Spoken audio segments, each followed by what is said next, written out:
Do it. What's up, everybody? Okay, here we go. So, what's up? We're good? Yeah. Okay. So what's going on? So this is the first time I've had somebody on with me that I'm interviewing. Well, I had Steve Sakanis, but he was sitting beside me. This is the first time that I've done Zoom and done it through StreamYard and everything like I'm supposed to. Actually, my wife did it. But thank you, wife. So anyway, I'm going to introduce my guest right now. It's Charlie from the Bronx. How you doing? So I want to say this right off the bat. So I call him Chuck or Chucky. That's how I know him from prison. Okay. We did about 3 years together, right, Chuck? Yeah. Okay. So we did time at Butner FCI 1. You guys know what I've said about Carmine Persico, that he was like a father to me. This was one of Carmine's cellies pretty much the whole time he was there. So the whole time we basically knew each other, he was Carmine's celly.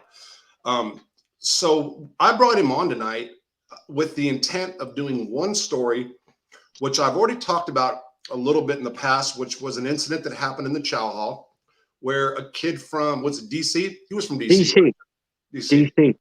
Those are the only ones that sat at his table. Yeah. So Carmine had a table that included us in the chow hall, and he was the only one in Butner 1 that had a reserved table. In fact, staff pretty much prohibited people from it because of the drug program and other programs, but they allowed Carmine to have the table. And we were a couple of guys that were allowed to sit there. I'll give Carmine that. Yeah, that's fair. There was a guy, especially one, but there was a couple younger kids from DC that had attitudes that liked to antagonize Carmine and would sit there all the time intentionally, kind of like challenging him, you know. And he was basically he was a kitchen worker before noon, right? Yes. Originally. Yes. And that's how it started. And he can see that he antagonized Carmine, and he kind of liked it. And then you know, he was just a young kid that was kind of trying to push back, if for the lack of a better term, right? Yeah. So well, now that I'm this deep into it, so I'm going to go ahead and tell this story, and then we're probably going to go a few other places. You were going to see Charlie from the Bronx again, but before I go, I want to say this. Charlie from the Bronx is an acquaintance, if not a friend, of Jimmy Calandra. Okay? I am not going to say nothing about Jimmy at this point because I'm going to say a lot after we talk about what we're going to. I had tried to go ahead and address everything in a video, which you're going to see. The video is called Big Dad Schools Codes Panel. That's Code of the Streets panel. They talked about me. Of course, that was for a catchy hashtag, but I did. Basically, I did tell them a few things and help them understand some things better. And I'm going to address all that. It might be posted before this live is over. It's actually uploading right now. So it's one of those things where it's taking way too long. So I'm also not really going to look. I see what's up, everybody. So I see there's some people here right now. What's up, Bradley? Hello, mate. Okay. I see there's some people here right now. I don't see the numbers, but anyway, it doesn't matter. So let me just say one thing. Go ahead. If they actually served time with you like I did and knew you personally, they would not be talking so recklessly, all of them. Because you are a very stand-up guy. No, thank you, Chuck. No, I appreciate that. So, okay, so let me finish this. So I'm not going to really, I need my glasses, first of all, and my wife last because these are too little. I bought them today. They're 150s. I need 200, so I can't see that great. But my intent is to tell stories first and then go back and address comments and stuff. You guys feel free to say what you want. I'll scroll back down from the top. I am going to address people. And I know there's going to be haters and people going back and forth. I'm not going to, unless there's spam stuff, I don't delete. I let people do what they want. Okay. So PJ, I see. What's up, bro? So I see all you guys out there. Okay. My name is Jimmy as well. Okay. So there's my bad habit. I can't help it and I get going. All right, Chuck. So here we go. Go ahead and tell your story about how you got to Butner FCI 1, which, let me stop real quick. I'm sorry. And yeah, I run at the mouth. I've said that Butner FCI 1 is an administrative yard. The entire complex was deemed a sex offenders complex, if you will, by Alberto Gonzalez of the George Bush administration, then Attorney General. And what that really means is there's sex offender programs at Butner 1. It now houses what's called the civil commitment yard or unit, which sex offenders that are deemed sexually dangerous, they are not released back into the street after they're done. They're housed in the Maryland complex. There are people that think they know something about the feds that know nothing. The federal system is being just flooded with sex offenders, predominantly people that download child porn. And that is the new crack law. So they're going to fill them up that way. I understand that there's people that say, I won't live around a sex offender, or I had correctional officers say that this is a level 1, level 4 yard. I see somebody sent me money. I wanted to thank them. Hey, Sparky, too. Thanks, bro. That's $20. That's a big deal right now. So thank you, really. So go back and watch my video that I did about PC and sex offenders. I had somebody from the government tell me today that it was spot on. He hates me saying that, but it's true. All right, Chuck. So now I had to put that out there. So go ahead. Tell me how you got to work. Give yourself a little background. You can even start without going in your whole childhood detail, like your. Yeah, I got caught drug dealing in New York, was state prison. Also committed the Hobbs Act. That's what I was in federal prison for, crossing state lines with stolen goods. So I served my state prison sentence, went on diesel therapy, and went to Youngstown, Ohio, Oklahoma, had a mini stroke, and ended up at Butner. That's what happened there. Okay, so before anybody accuses him of being a child molester, because I had said something about Carmine Persico living with the child molester, I'll address that. If they knew what I did to them in state prison. Yes. So it's different. So it's a different world from state to feds, right? Now, totally different. We were both sick. I had recurring bladder cancer. Chuck just had a stroke. We were in Butner 1 because of administrative reasons, which means because of our health issues. So it takes a minute to get used to living around sex offenders. Again, I will say this. I say it for yes to like throw a jab, but as the truth, Joey Testa is the one that broke me down mentally to be able to live with sex offenders. I'm not saying that to knock Joey. I will say plenty of other stuff to knock Joey. In that case, sex offenders used to run and cry to Joey and say, Robert's being mean to me. That's what happened in the beginning. Chuck's nodding yes, because I was really, really mean. And Joey was their barber. Joey Testa was the sex offender barber because they could not go and get their hair cut regularly. That's right. Red wouldn't cut their hair. Yes. Okay. So there was guys, but Joey was a super nice guy, like the mayor of the village, the mayor of the. That's all true, and everything I say about him later is all true too. But anyway, I don't want to get Chuck. Look, Chucky's not a drama person. Never was. Low key guy. I'm grateful for him being on here. He wanted to come on because he's been seeing the stuff that's been said, but he's also somebody that a lot of people would want on because he was Carmine Celly for so long. And he's from that area. He grew up around that life that I always say that I didn't. He did. And we knew each other well for 3 years. So I've also got other people that really want to come on that are getting fired up. And I'm not doing all that. I don't need people. I'm not going to do that. Yeah. So I don't need people to vouch my credibility. The only thing is when it comes like they're doing shows about me being a sex offender, this and that. By the way, I addressed it in the video. It's being uploaded. And I want to say to all you guys out there, the panel of Code of the Street, what did you do to sex offenders besides throwing dirty water on them? I detail a few things I did. What did you guys do? Chuck, let's go now. So you came in. I'm sorry. I didn't mean to rant. I came in. I know that. I hit the compound. I see Carmine. I say, it's an absolute honor to meet you. He waits a few days after he checks me out, comes into my cell. I'm living with a Mexican from Mexico. I'm in 22. He's across from in cell 6. You were on the side over there.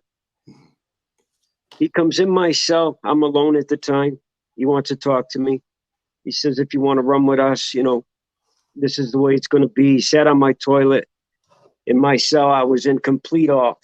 Because here's this guy from, Brooklyn, and he just mesmerized me with everything he was saying. And he said, after a little bit, I moved in with him. And he said, this is the way it's going to be. I was on the top bunk. He was on the bottom bunk. Spent many years with him, playing cards, 3 birthdays with him. You guys played big every day in and out with him, pushed him in the wheelchair, which he hated, but there were some days he needed it. He absolutely hated the wheelchair and cane. Ooh, Any type of crutch in life, he was not about that. That man, to the day he took his last breath, was as tough as nails. yeah, yeah. He was honest to God. So I've said things on the show about different mob guys, this and that, and I don't mean to offend you, Chucky, because I know some of them are your friends.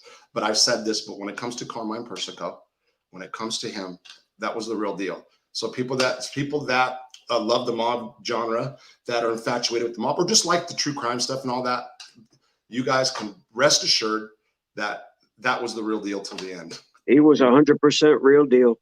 He Yeah. hated the books written about him. I had people come to mine in his cell, 11 o'clock at night. As soon as they heard he was on the compound, these were new guys. Guy came in a wheelchair, rolled up, knocked on the door, asked him to sign the book. He ripped the book up. Yeah. Or what about being called old man or pops? Do you remember? Hated that with a passion and hated the name Snake. Slapped somebody for calling him Snake. Did he do that at Butner too? He did that at Butner. Oh, now look, I've got a friend that was the leader of a big Crip gang in California, and he's probably going to come on. But that's what. Well, we'll see now. He hated that word. He grabbed a younger black kid by the throat, and I was going to have my friend teach. I don't remember him doing that. You said so. Here's the thing. Again, because you're from New York and you're from that area and you grew up around that life, and the mafia affected you, or whatever, however you want to say it, your experience was totally different.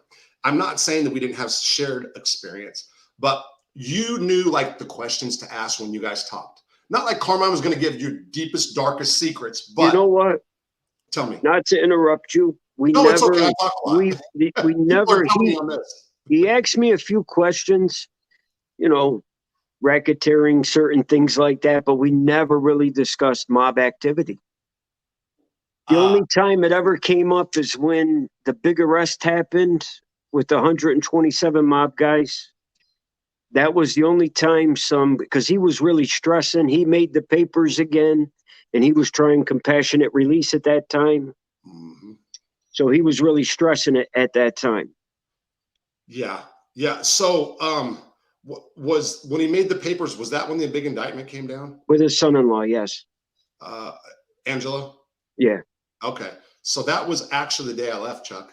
So yep, it was like, and you were like leaving like within the next day or few, weren't you? I was right behind you, unfortunately. Yeah. So, yeah. Him and John G threw me a party, a little, antipasto, this, that, and it was sad to leave him. Right. So, yeah. So when I left, I don't know if you remember, like he had a little talk with me and he teared up, I remember it very well. So I did think of him like a father figure. I have said a few different things about him, but I love the old guy. No bullshit. No matter if I talk about wanting to put a pillow over his head in the middle of the night, because that's true. And the teeth. Now let me do this real quick, Chuck. So people really a couple guys got on me that know some Columbos that were mad about me saying something about the teeth. And when I said that about the teeth, Carmine put his teeth on the table. Yes. Well, go ahead. You know that. Of course. Okay. I lived with him. His grandson, the son of the guy we just talked about, got arrested. He was the baby of the family, of course, with his name. So that was like, right. At the time, that was like to go see little Carmine was a big deal to Carmine. And he came back in laughing one day and he said, Robert, he said something, ooh, your teeth are yellow or something like that. And that's when I wanted to say something before. I have a partial and I'm all about bleaching, like using actual bleach.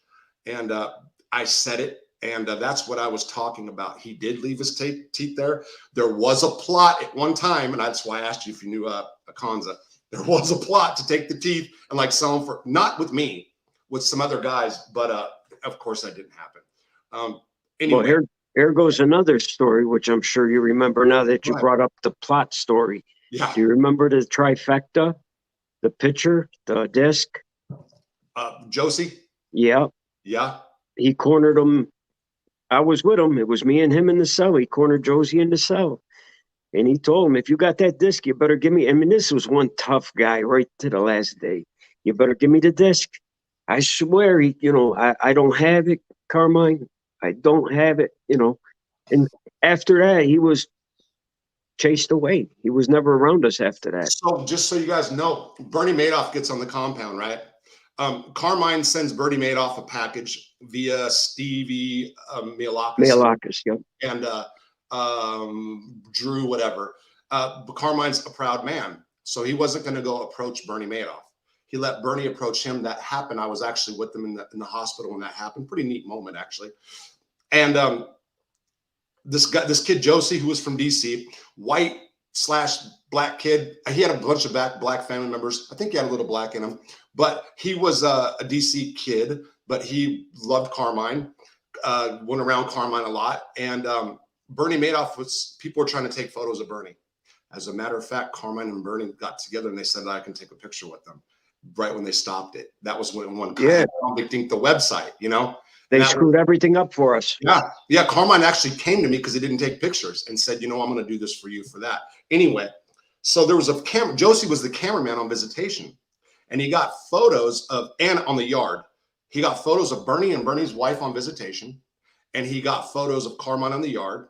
What was it? It was and Pollard. Was it Pollard too? Pollard. Yep, Jonathan Pollard. That was the trifecta. That was the trifecta. And everybody all but knew that this kid had the disc, but nobody can prove it. And what Chucky's talking about is Carmine went and held this kid up, Chuck was there. So that's what he's referring to on that. Yeah, I forgot about all that for real. Yeah. And supposedly they sent it out in the ceramics. It was sealed. Yeah. And nothing ever came up. And nothing ever came about. Inside Edition was offering $10,000 a photo, I think, at the time. Yeah, that's what I heard. Yeah. And so a lot of media people were contacting people about Madoff and Persico too. So real quick, and I'm not going to get into this. Remember John, what was the crazy guy? Carmine called him the pill popper. The pharmacist. Oh, God, yeah. What was it? Mancini? Mancini, right? Yeah. Yeah, he did the story when he got out about Bernie. Yes. I was gonna do a Mob Monday about him because he said that New Jersey called and they want him to be the head of the family. Yeah, okay. But anyway, I thought that'd be worth doing one day. All right. So anyway, let's go ahead and get to the chow hall, the day of the chow. So him and I become close, very close. We spend days backgammon cards, everything. Yeah, you did. And we go to the chow hall every day, sit at the same table. Well, this one day, I had a law library. I was not law library. I'm sorry. I was working in the library. Yes. If you remember. Yeah, I was a law library. I used to take care of Bernie and everything. That's where he used to crack the jokes. Yep. Come working from there, I go to the chow hall, and I can't sit in the normal table. I see the guys there. You're not sitting there either. You're at another table. Well, they were serving meatballs that night. Yes. I was in front of you guys, and you know how I felt about that table. So I didn't like holding it down all the time. It was stress. Yes, and you too. Yeah. We did it. So that day I used that to okay, good. I'm just gonna go eat and run out. I didn't like dining either. I like to eat and leave. So, but go ahead. So I see Carmine. I'm watching him out of the corner of my eye, and he's standing by the table with his tray. These guys are not getting up this time. For whatever reason, they refuse to get up. Some words were exchanged, and the next thing I know, I see water all over Carmine. Water or Kool-Aid, whatever it was. Yeah. I jump over. I'm right by his side. Yes. All of a sudden, I see the lieutenants coming. I try and brush past the lieutenants to get to this kid. Actually, there was 3 or 4 of them. Four of them, if I remember. There was 3, and 3. Chucky tried. I watched it. Chucky tried to attack all 3. No bullshit. True story. It took, after the lieutenants, it took the male nurse to hemp me up from behind and throw me against the pillar and handcuff me. Mm-hmm. They came over with the handcuffs, handcuffed me. Me and Carmine get taken to the lieutenant's office after they make a pathway and they secure the 3. Stevie Malakis comes afterwards. He was on compound duty. He wasn't in the chow hall at that time. Or we probably would have cleared that whole chow hall out. Me, you, and Stevie, and Greg. Yeah. No, I think you might have cleared the 3 tables. That was yeah. I was pissed because this guy was like my mentor, my father figure. So let's address the elephant in the room that we both know about. So Carmine was sitting. Okay, so there's a corner table. It's in the corner right when you walk in the chow hall. It's a window view. It's the best seat. Okay? Beautiful view. So the best seat in the chow hall. Okay, so Carmine sat in the table next to him and turned his seat around so he was facing them. And he saw the kid. I call them the kids. They were youngsters. They intentionally were like just to piss Carmine off not doing it. And Carmine said something, and I don't know. Did he stand up on the kid? Well, I didn't see that part. Yes, but he was standing up. When I got by his side, he was standing up, and he was just dripping. I know in the past John Gotti had made some racial slurs. This wasn't as racial, but I don't know if it was happened then or not. But Carmine said, "You fucking monkey." Is that what he said? And he did so, and I'm not laughing. I'm just saying how it went down. I don't know if it was after the water was thrown, but I think what it was is actually the kid said something to him like "fuck you" or something that to that. It was a derogatory on both parties. Yes. But sorry. I stand behind Carmine every day, all day. Yeah. I didn't mean to bring you in and tell you, because I know. So we get taken to the lieutenant's office. They say, "So what happened?" I say, "I have no idea what you're even talking about." Carmine giggles, just smiles. I get taken to the hole for 24 hours for a cooling off. I'm thinking I'm going to get taken away. They're going to get me off the compound, go to another compound for enticing a riot, or charge me with some extra charge. And 24 hours goes by. I remember you went back and packed our cells up. Yes, immediately. And I remember going to the hole, and from the hole, the CO let me look outside. Like, you remember the cages out there in the shoe? Yes, absolutely. Okay. I remember watching Carmine, G, you, I believe you were there, Greg. Yeah. Steve Malakis had a dagger. I swear to God, this thing was this big. He used to hide in the bushes there. So, yes. So there was also, and there's some guys that are Norteños from Northern California that watch. G. That's and then the other guy, Roberto. The guy that lived. Yes. So Robert got sick at Coleman or whatever, almost died. I think he had a colostomy bag. Yes. He was a Norteño through and through. I'm not sorry. Nostra Familia. I'm sorry, you guys. I don't mean to disrespect the North. But he was part of those guys. His whole life was in that gang, battling with the Emmy. And we used to have long conversations, but he was sick after the incident in the chow hall, which Chucky's talking about. Chucky gets locked up, and it's still going on. The lieutenant at the time, the SIS lieutenant or captain, was named Rigsby.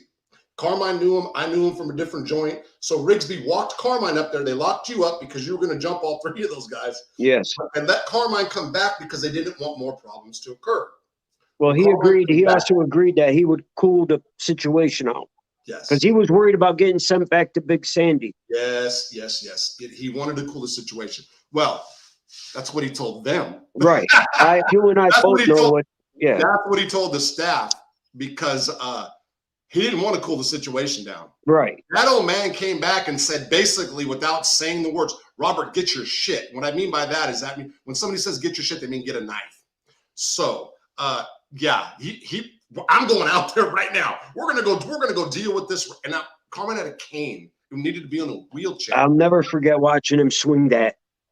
Oh, God. And I was like, oh no. And then much respect to him. Rest in peace. 83 years old at that time, I believe. 83, and he's swinging it.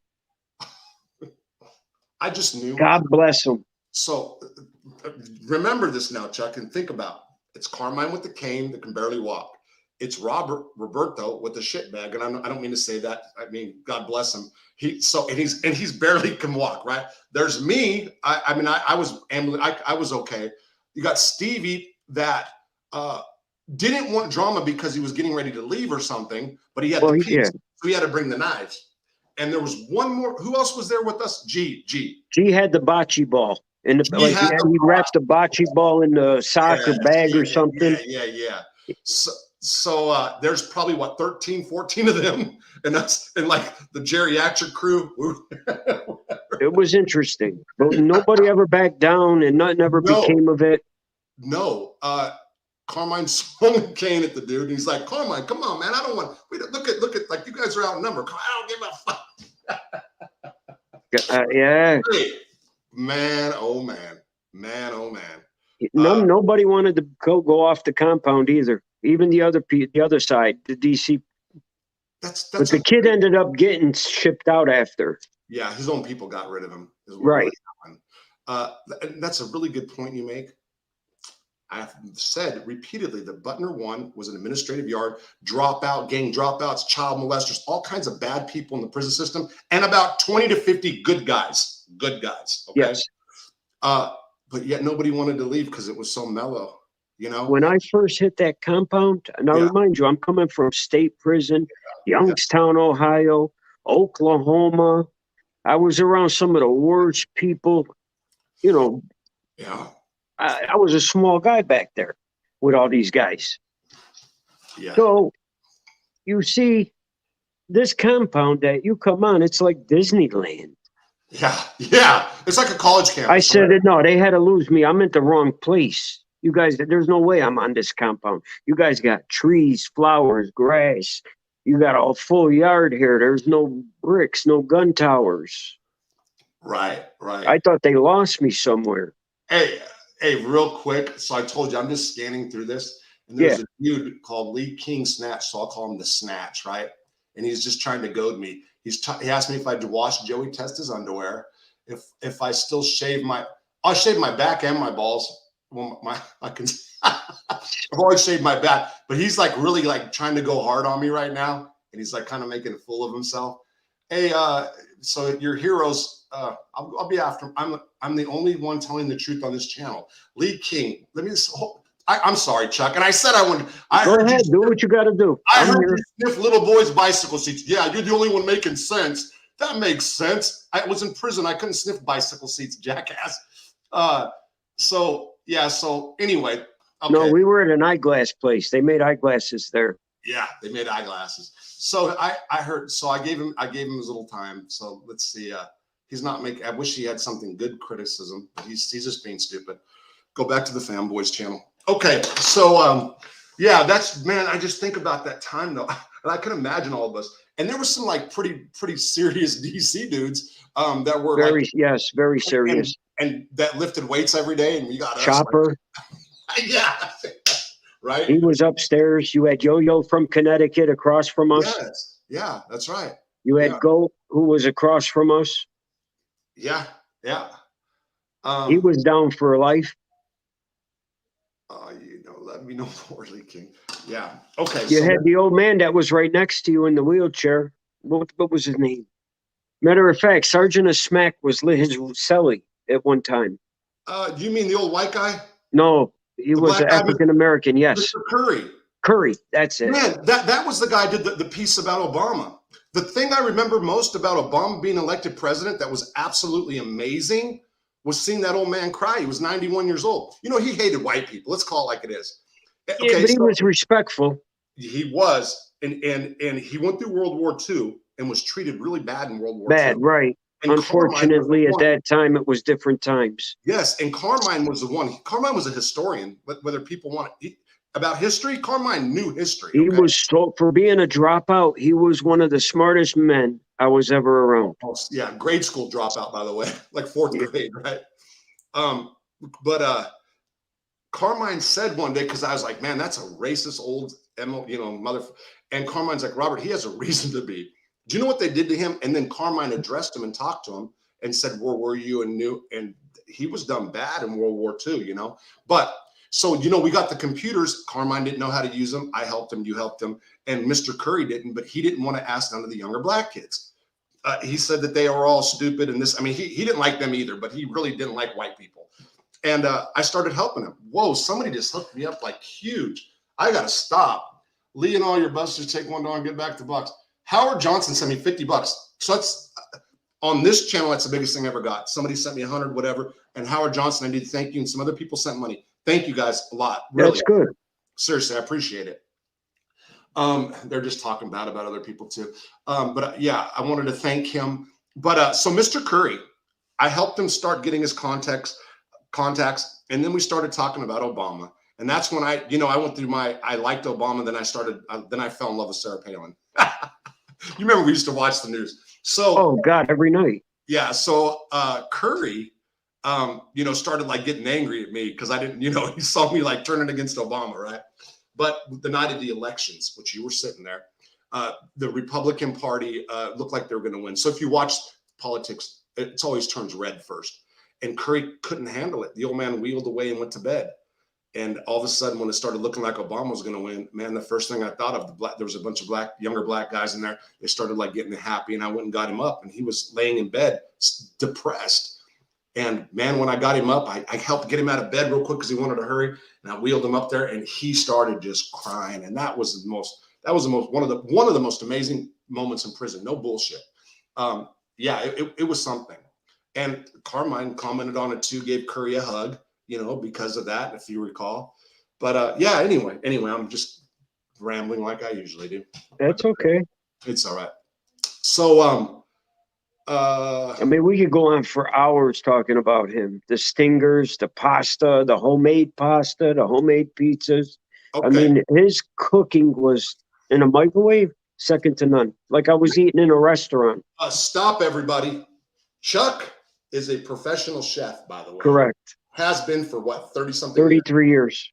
Okay. So when he's talking about Carmine's cooking and food, for limited resources, when Joey was there, we got more stuff. That's all I'm going to say. For whatever reason, I don't know why, but we got more stuff from the chow hall.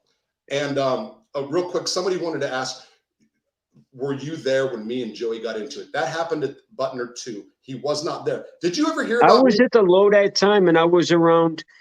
Carmine had sent word, and when I hit the low, I was around Mickey Boy Paradiso and TG Graziano, who I knew from TG. I knew from the outside. So when I came and hit the low, TG had told the counselor, "This is my younger cousin." So I was taken care of right off the bat there. Mickey Boy gave me a package, and I was around TG the whole time, right until I came home. When I came home, he actually went in because his wife had sent me money, and I was talking to his daughter was about to have the show called Mob Wives. Okay. That was coming to light when I was just about to come home. Okay. A couple people wanted to know, I know you heard about the me and Joey thing through me now. Of course. Did you hear about it down at the low when all that was going on? We heard there was a situation. Right. Nothing ever elaborated. Never heard over the Chomo thing. I know you don't support the Chomos. So to me, that was just a joke. I took it as a joke. I already know you. So let me go ahead and address this real quick. Of course, you know the story by now because you've been watching this channel. Right. When I get up in the chow hall and Joey yells, "I'd rather stick up for the cops than 99% of you." And I say, and he says, "If you're going to keep riding, you got to move." And I go and walk to what was I actually doing, in your own opinion? I mean, what was my purpose, in your words? You know me, right? So these people have now like taken it to so much of a different level, not understanding that for 2 weeks. So was it? Yeah, actually, it's like me talking BS to these guys I'm going to talk to later, right? I get off on it. I swear, I'm so. It could be a sickness, petty. My counselor tells me impulse control issues. So does my PO. But I get off on it. So I was getting off on the fact that I was diminishing, humiliating Joey Testa. I was, because I was so angry at the way he flipped on me. Childish, whatever you want, that's the truth. But these people have now made me like king of the sex offenders, everything else. And if you actually knew me, you probably wouldn't really. Right. See, I know you personally, where we've spent years together. a few years. I won't say a lot, but a few years. Yeah. We ate together. We did things together. You were the track guy every day in the morning, I walk. walking the track 90 miles an hour. Right. Rocco, real quick, the reason I explain myself over is just for context. And you're right. So people tell me that all the time. Don't explain yourself. Yeah, I do. It's true. But it does get out of control too. So when people on those other channels go watch these live streams and this crazy shit that's said about me, perhaps, and some of them do, they come back and they look and go, wait a minute, what's really going on here?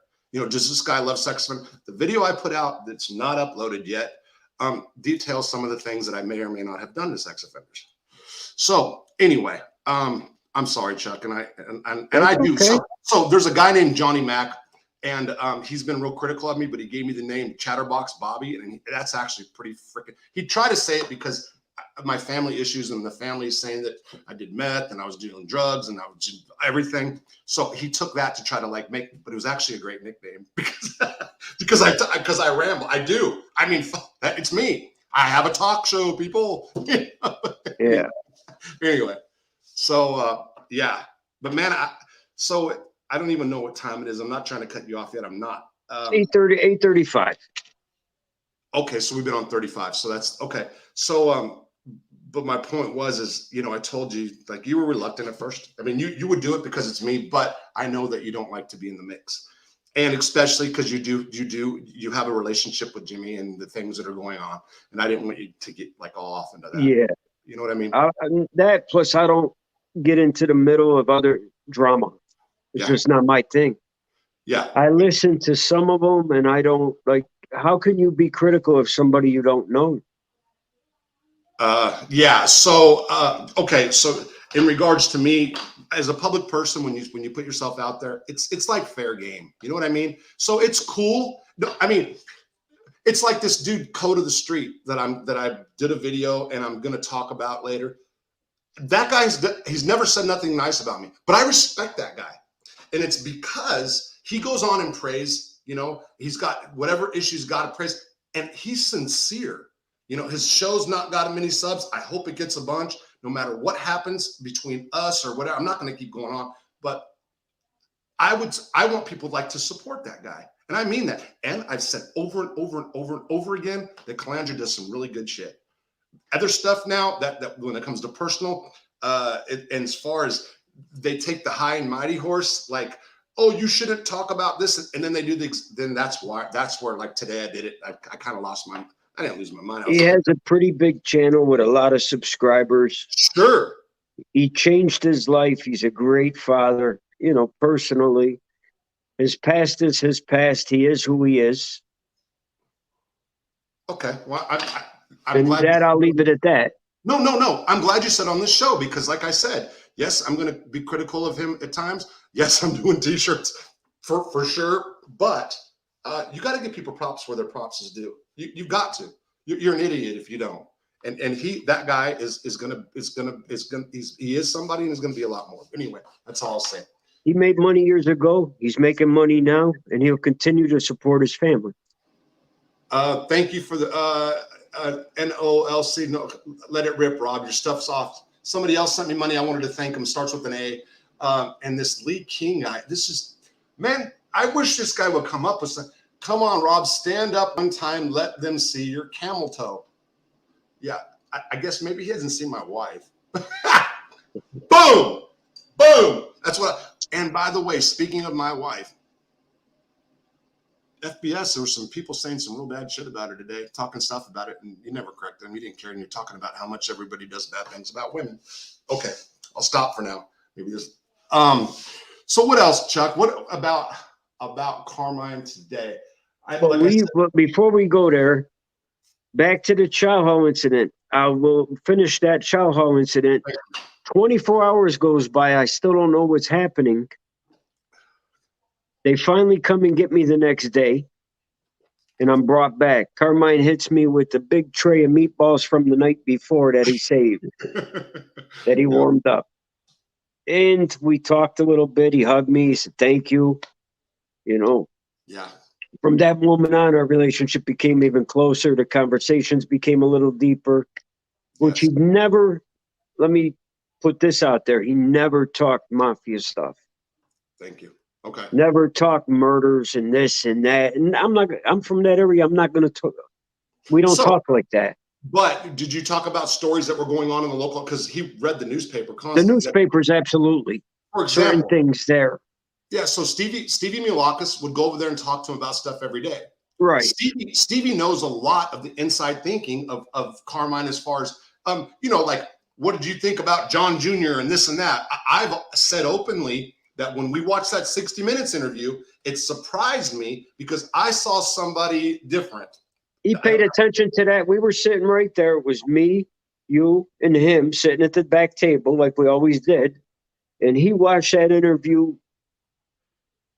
Yes. And he said he was like a sharp guy. Like he was like impressed with the He way mentioned how he had the twitch. He's got that little nervous thing. Yeah. Smart guy.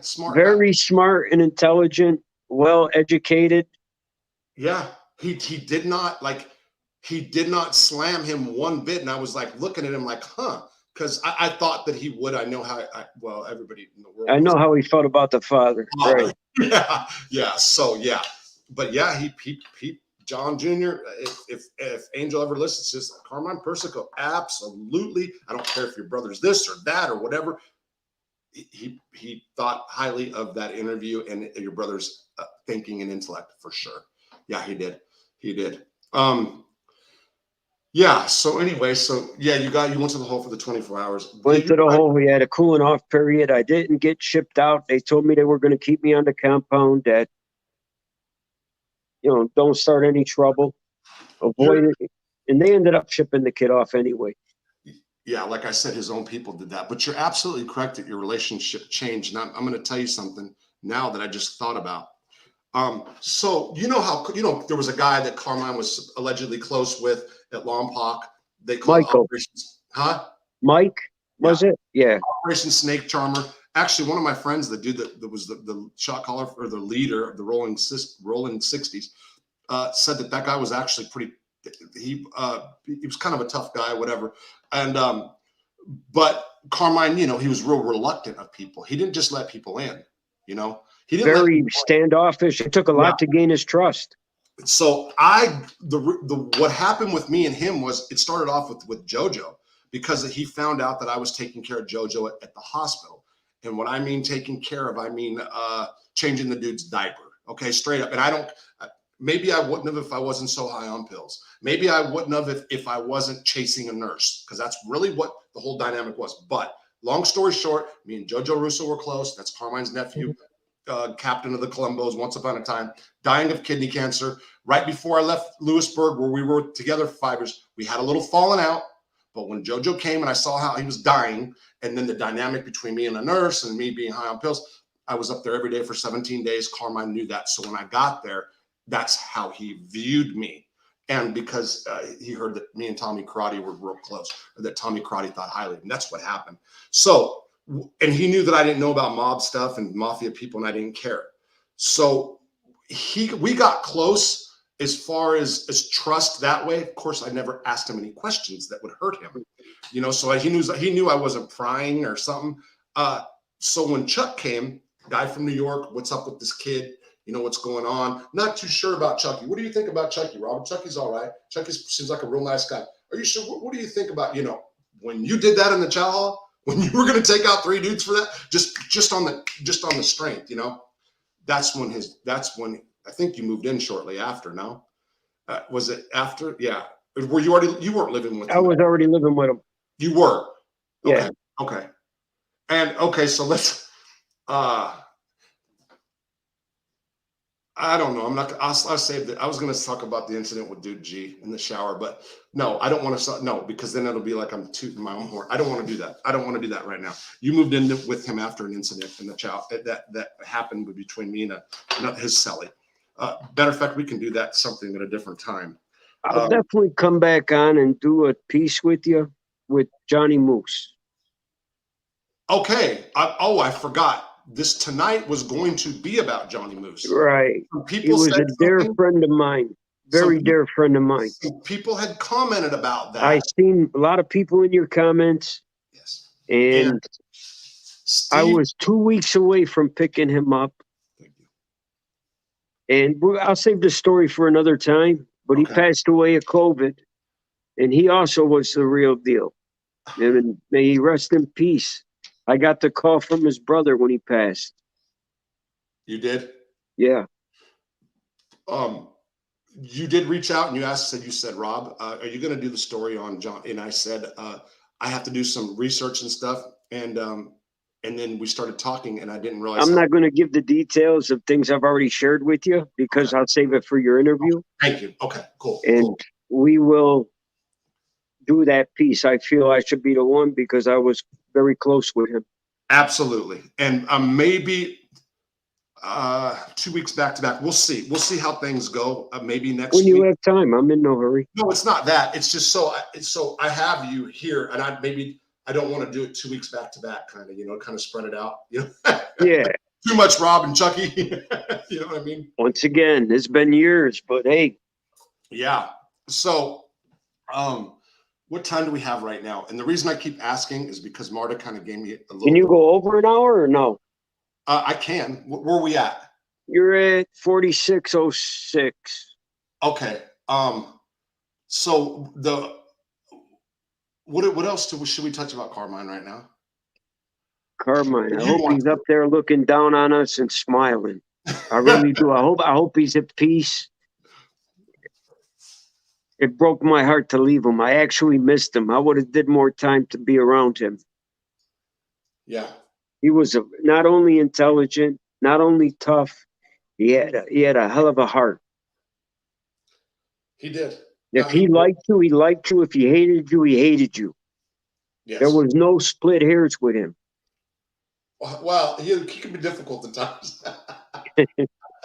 I have to put that out there. Hey, everything you're saying is correct, Chuck. And my little jokester clowning mind at times are like, yeah, but except a few times when, but that's just age. Hey, he was under a lot of pressure. A lot of time in prison.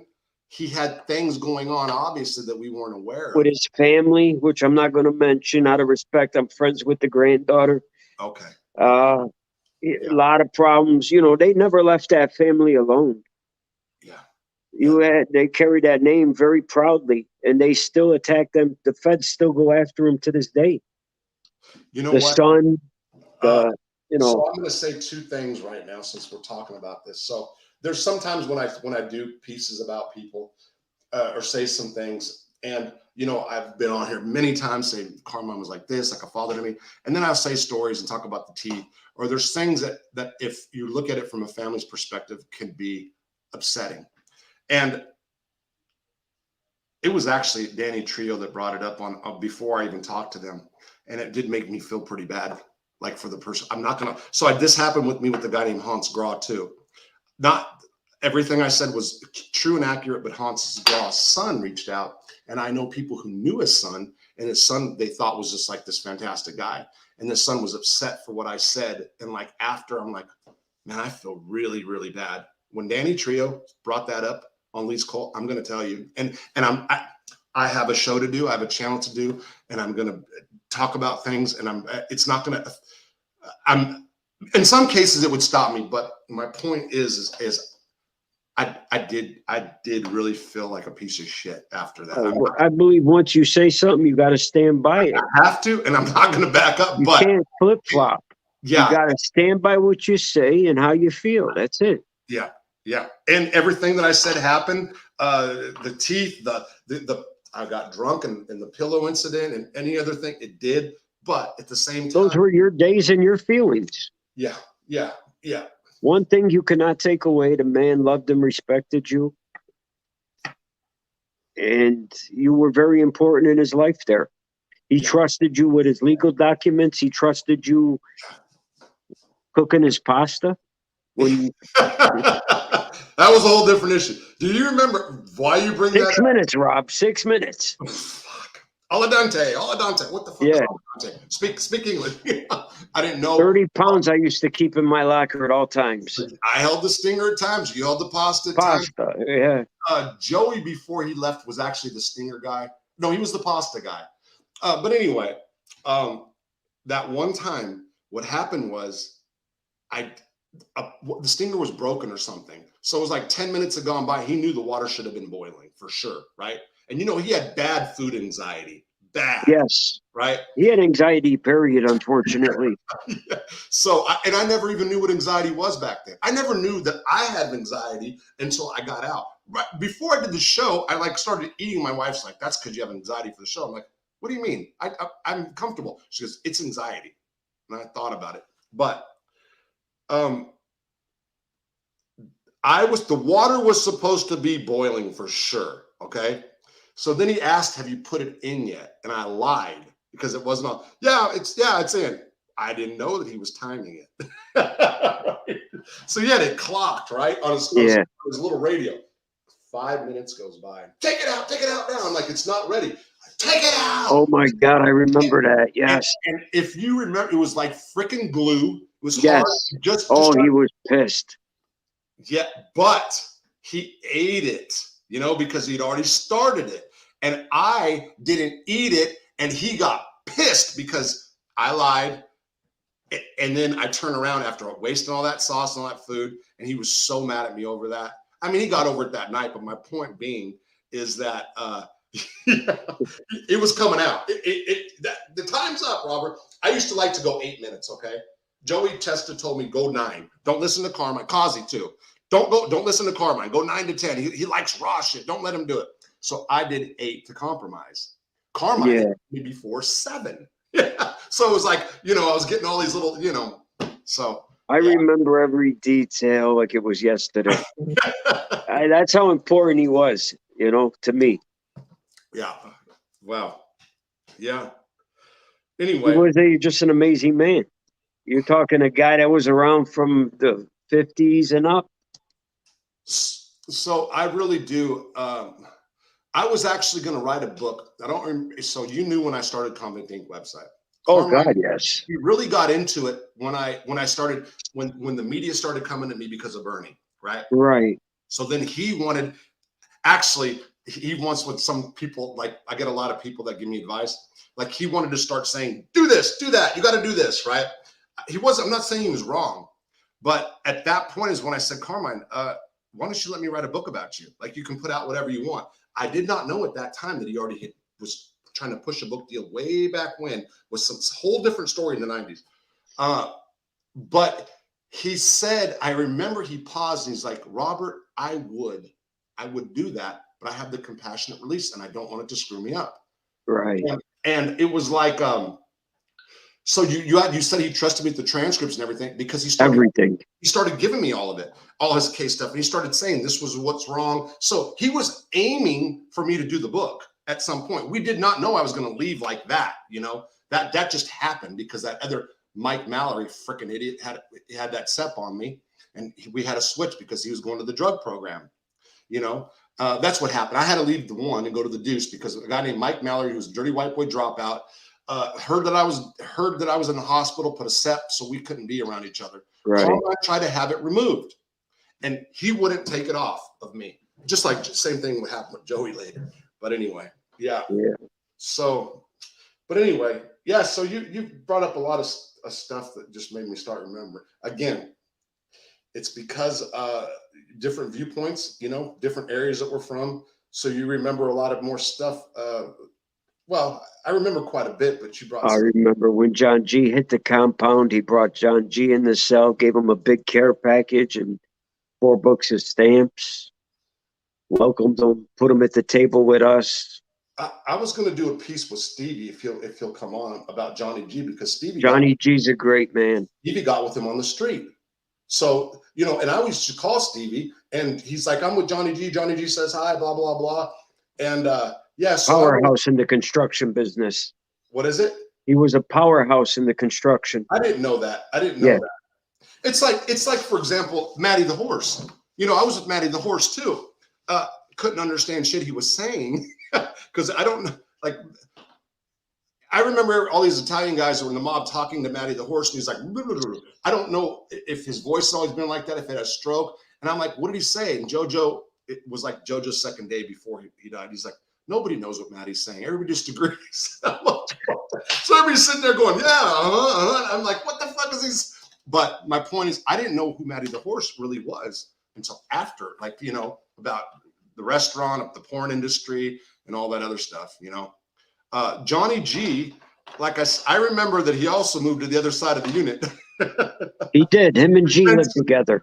Him and Gabe lived together. A little intentionally, maybe, to kind of distance himself from Carmine at times. Not in a bad. Well, they had different. See, again, they had different ways about them.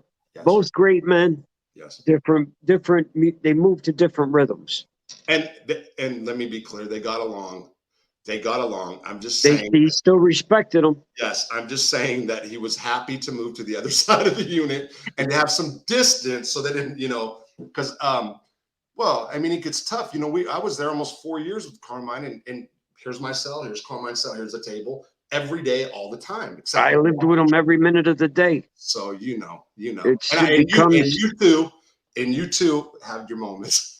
Yeah, you know, sometimes there's certain things. Yeah. You know, you want a little space to think. I dealt with 7 deaths while I was locked up. Did you really? From my daughter to my grandmother to a friend to 7 different deaths. And I'll never forget sitting next to him when my grandmother passed. Oh yeah. So we all go through things. Unfortunately, being locked up, we go through them a little bit harder. Sure, and that's not about Carmine Persico's personality and per se. That's about just. I can't imagine how many deaths he went through 30 years. Yeah, thank you. I thank you, Joey. I saw something. There's 5. Yeah, thanks, Joey. Thanks. I appreciate it. Joey Testa, great man. You know, great person, big heart. You served more time with him, so you know more about him.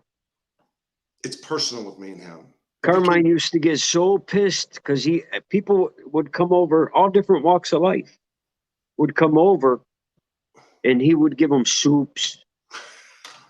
That was Carmine's biggest pit. Stop making these people come over to this table. Komoochers. Stop having them komooch. Yeah, he hated people just walking up. Okay, so yeah, you brought something up, and I'm going to go, and I've said good things about Joey before. Joey had a freaking big heart. He was the mayor. He was the ultimate politician. Didn't have an enemy. Everybody likes him. Shook hands with everybody. Would know your name. I'm bad at names. Would look you in the eye, greet you, talk to you, especially staff. But anyway, I had to do that. But Chucky had big respect for him, and a lot of people did. Again, what I have with Joey Testa and what I keep, and I'm not going to stop if it comes up or whatever. It's very, very personal. That's all I'll say. And I don't. You got your more personal reason to be upset with him because of the separation. You would have been closer to home serving that.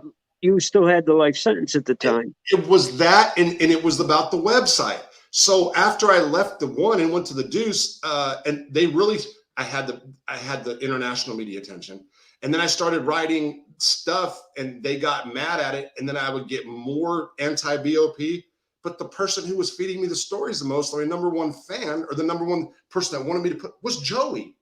Like, he was my biggest guy. You got to write about this. You do this, kid. What'd you write today? What did you do? You know what I mean? He wanted me to write about staff not doing their job and writing on and staying on the computer, doing whatever. And I said, I can't do that. That's like too far. Right. You know? And he wanted me to do it, and I didn't do it. And then I went to the hole, and then I got out, and the staff had got to him. That's where the flip turned. That's all.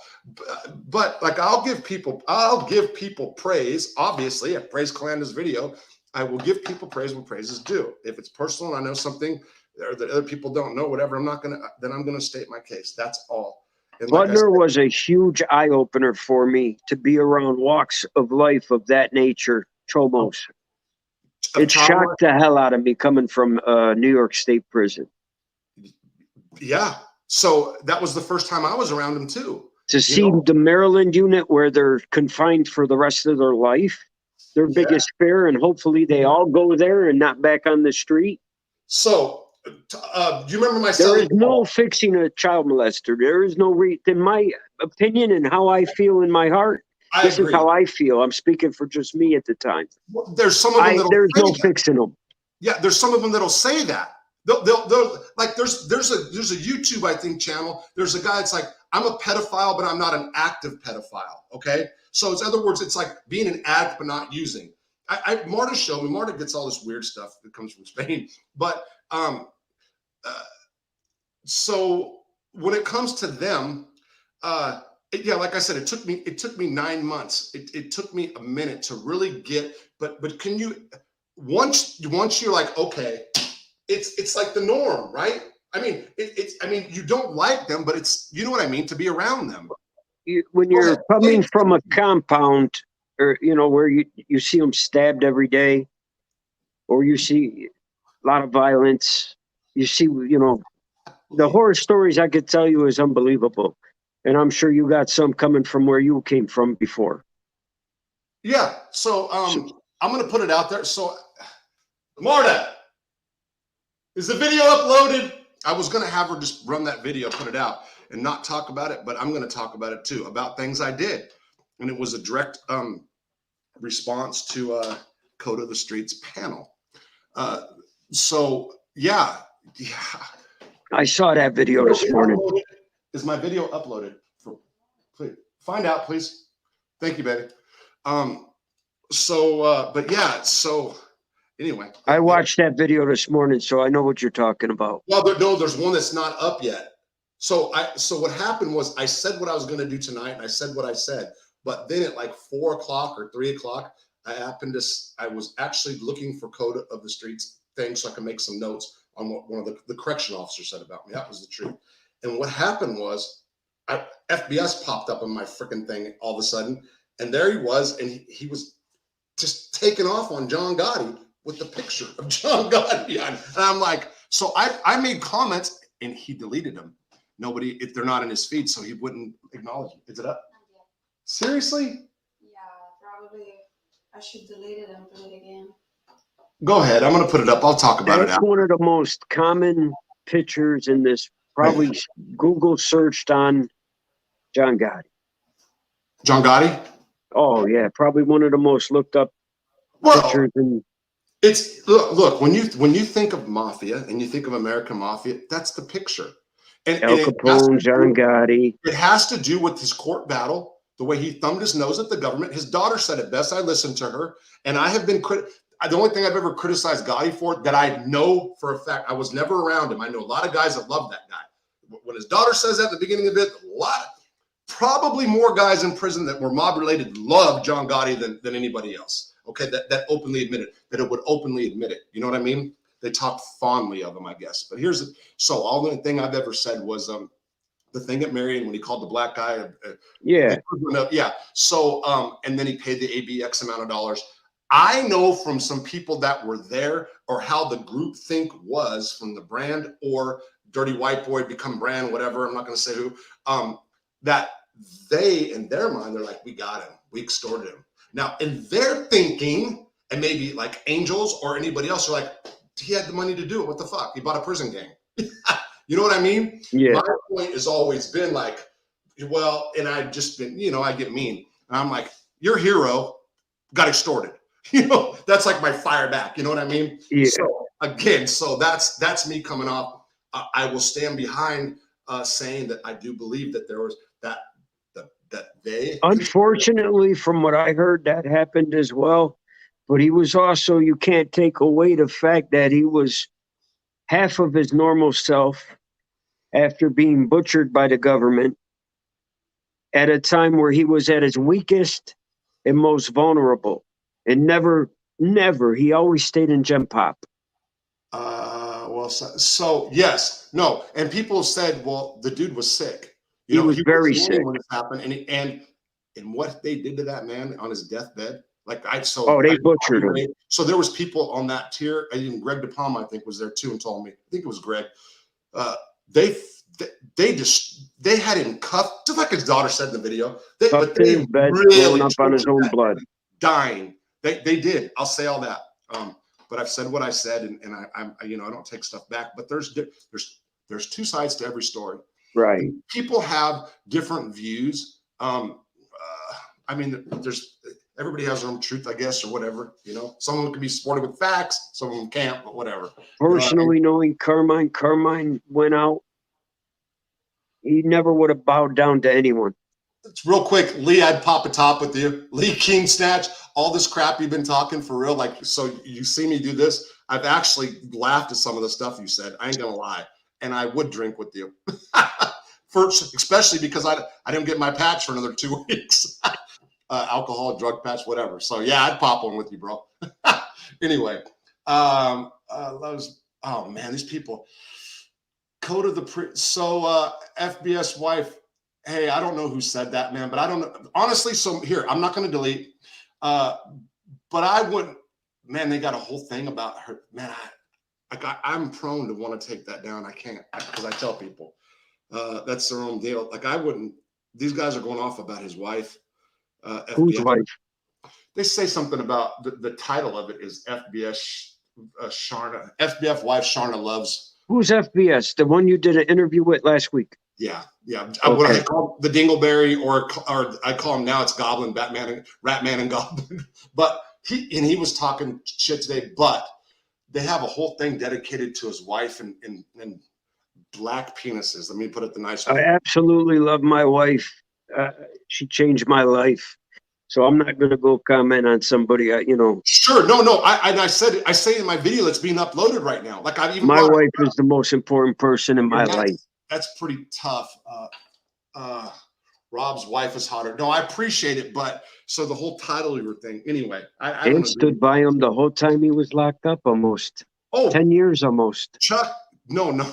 So Chucky was there when I met Marta. When Marta That's right. My life. Yeah. So they talked today for the first time, got to see each other and talk. She set this up. But yeah, so he saw the whole development from some crazy girl in Spain, we thought, to strong woman, came all the way from another country for you. That's huge. So our relationship really kicked off in 14 is when we became a couple. But she left. That says so much about you. Think about that. Thank you. No, I appreciate it. I appreciate it, Chuck. Yeah. She gave up. Well, we'll see if I'm. Right now, the verdict's still out with her, I think. Like, did I do something wrong? I think she said that to you today. Like, you said something, and I said, Dave, I was worth it. And she goes, we'll see.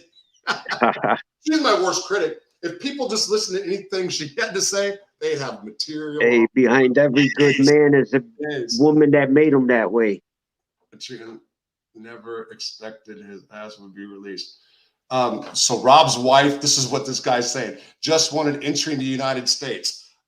So Lee Snatch, her boyfriend, was actually a model for Porsche magazine once upon a time and had lots of money, and his sister was already a resident here. All she had to do was stay with him, and she could have been resident legally way before we got married. Jerk off. And I love doing that because these people are idiots. They don't know anything, right? So so if they knew, yeah, she gave up $1 billion for me because I'm worth it. Yeah. Toothless fat guy that's 16 years older than her. Packed her whole life up from Spain and came to America for you. Yeah, and Carmine Persico predicted I'd be with this girl. Like, she's going to come and you're going to get married. And by the way, she doesn't want to be a U.S. citizen. She wants us to do half and half. That's what my wife has, dual citizenship, Italy and here. My God, where's she from? I didn't even ask. Italy. Man, so I've been running my mouth about me in this channel, and I forgot to even ask about your wife. I apologize totally. Daniela. Daniela. Even in private. So, yeah. All right, listen. I have Detroit now. Detroit. That's where you're at now. Yeah. Right. For 4 years now. A little over 4 years. Are you staying? You staying in Detroit? You're going to move? I want to retire in California. Why? Where? Irvine.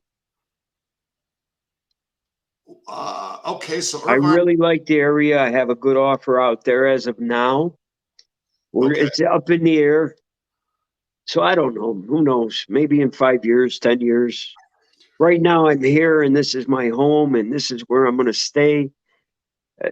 Trying to open a restaurant of my own up here and go forward with that. Are you? And you're in the outskirts, right? You're not right in the city, or are you? 20 minutes from downtown Detroit. Okay. All right. So look, here's what I want to do. I'm going to go ahead because I'm going to say a few things. I don't want you on here. I don't want you sucked into this, Well, Chuck. to all the people that watch, thank you very much. To you, it's a pleasure to see you on the outside. Thank you, Chuck. Hopefully we'll see each other in person soon. I definitely want to do the piece with you with Johnny Moose. We're going to, for sure. For sure. Yeah. 100%. And maybe that'll be within, like I said, maybe I don't know if we'll do a live or if we'll do a video, but we'll figure it out. And I'm going to call you after the show too. Okay. Okay. I just Sounds want good. to go ahead and I want to address a few things and go. Marta, can you come here for a second? I don't know how to shut him off. Sorry, everybody. I'm like, Well, thank you. Thank you, Chuck. All right. I really appreciate it, honestly, because you brought up stuff, like I said, from that I forgot about, or just different perspectives. Stevie the Greek. If you talk to Stevie the Greek, give him my regards, please. I will, and I'm gonna call him because well, Great guy. I want him to come on for Johnny G, and we'll be seeing about. I'll be expecting my super chat money leaking. Geritano. Did you know Benny? Did you know Benny? Yeah. From the street? Yes. You don't want to admit that? I want to be very cautious of what I say on here. No, I got guys that are like, that man's a one-man wrecking crew. You don't give a F about this, but so yeah. We'll see what happens with Benny soon. Hey, Marta. Babe.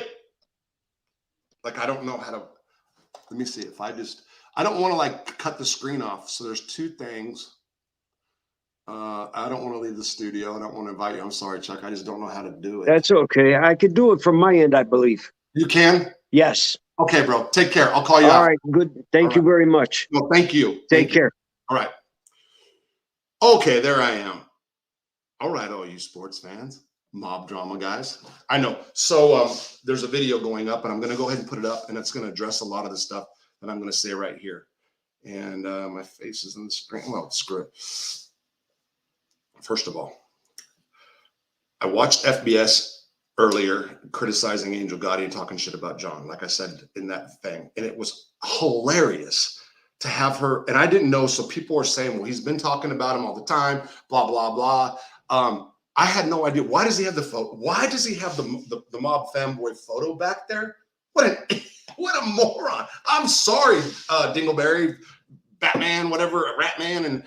And then here comes Jimmy. And then somebody sent him $100 and said, for your integrity. That was Jimmy. Jimmy Calanda did that. So he's dissing everybody, talking shit, and it's integrity. It was strange. Yeah. So that was what caused me to do the video. But the bigger overall picture is about Code of the Streets panel. And I'm going to see about, let me see. I'm going to go back a little bit and see if I'm sorry, you guys. So I've been looking. Convict, please stay on. That's Donald. Poor Marta, you treat her like shit. Leak. I was going to say something, but I've made up with that person. So I'm not going to say who I thought you looked like. 384 people are watching. Is that right? Jesus Christ. I don't even know. 372. Hey, listen, everybody. Excuse me. I'm burping. That's terrible. Thank you for watching. I hope you, first of all, yes, I know I talk a lot. I hope my voice didn't overshadow Lee's. And I'm sure the people that hate me are going to talk shit. And I'm sure the other ones will be like, you're fine. But it's talking over Chucky's shit. Did I say, I said Lee, I think. Chucky's stuff. Chucky's a really good guy. Carmine really respected him. He was leery of him at first, again. But after that incident in the chow hall, big props. Okay. Hello, Richard Allen. I'm going to go back to Lee. Poor Marty, you treat her like shit. I still drink with you, Lee. If you're bringing the beer and you're going to say something stupid, if you want to bring the booze before I get my sweat patch, I will drink one or two more times. Anyway, Code of the Street. I respect this guy because I think he's about it. He believes what he believes. I think that his beliefs on me are false. Or if you don't like somebody, it's easy to see one side of them, right? And I don't want to get into his personal business. I don't know how else to say it. He talks about some forms of abuse, and so did a girl on his panel. And if that's the case, then they hear me say something and they don't understand the federal system, like I'd rather sit at a chomo table, I can totally understand why he would just be in his feathers and hate me. Okay. So I can understand. I've never seen him say anything nice about me, but I don't care. I still respect this guy, and I hope his show grows, and I mean that from the bottom of my heart. Just because he gets on and prays, I'm not a religious guy at this point in my life. I wish I was. I'm not. I'm more of an agnostic. Okay, don't pray for my soul. Everybody, don't send me that. Maybe one day I will be again. I was born and raised Catholic, so. But I see him, and I believe it. I believe him, and I believe he's kind of off track, but so am I right now. What I'm doing right now is off track for my channel, and I'm going to address somebody that's written me today from work. One of the best messages I've ever gotten. And I respect and I appreciate what you did and said to me very much. I know that this could hurt me in the long run, this mob drama bullshit. At the same time, no one can deny that the drama and gossip and all that stuff like brings viewers. The problem is like for how long and what, and what's the overall bigger picture, right? I've said from the beginning, if you guys knew my Facebook page, 90 Days Out of Prison, my heart is in criminal justice reform. A lot of these people that we sling mud with back and forth can be benefits or be friends to us in our lives at some point. And yet I know, like I'm like the whole Calandra thing I got going on. So it's become more in my focus with the Calandra issue. It becomes this.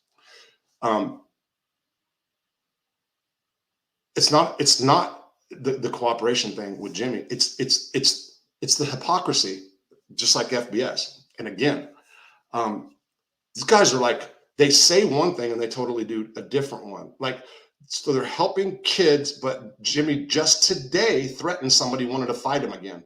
But then somebody says they have integrity. like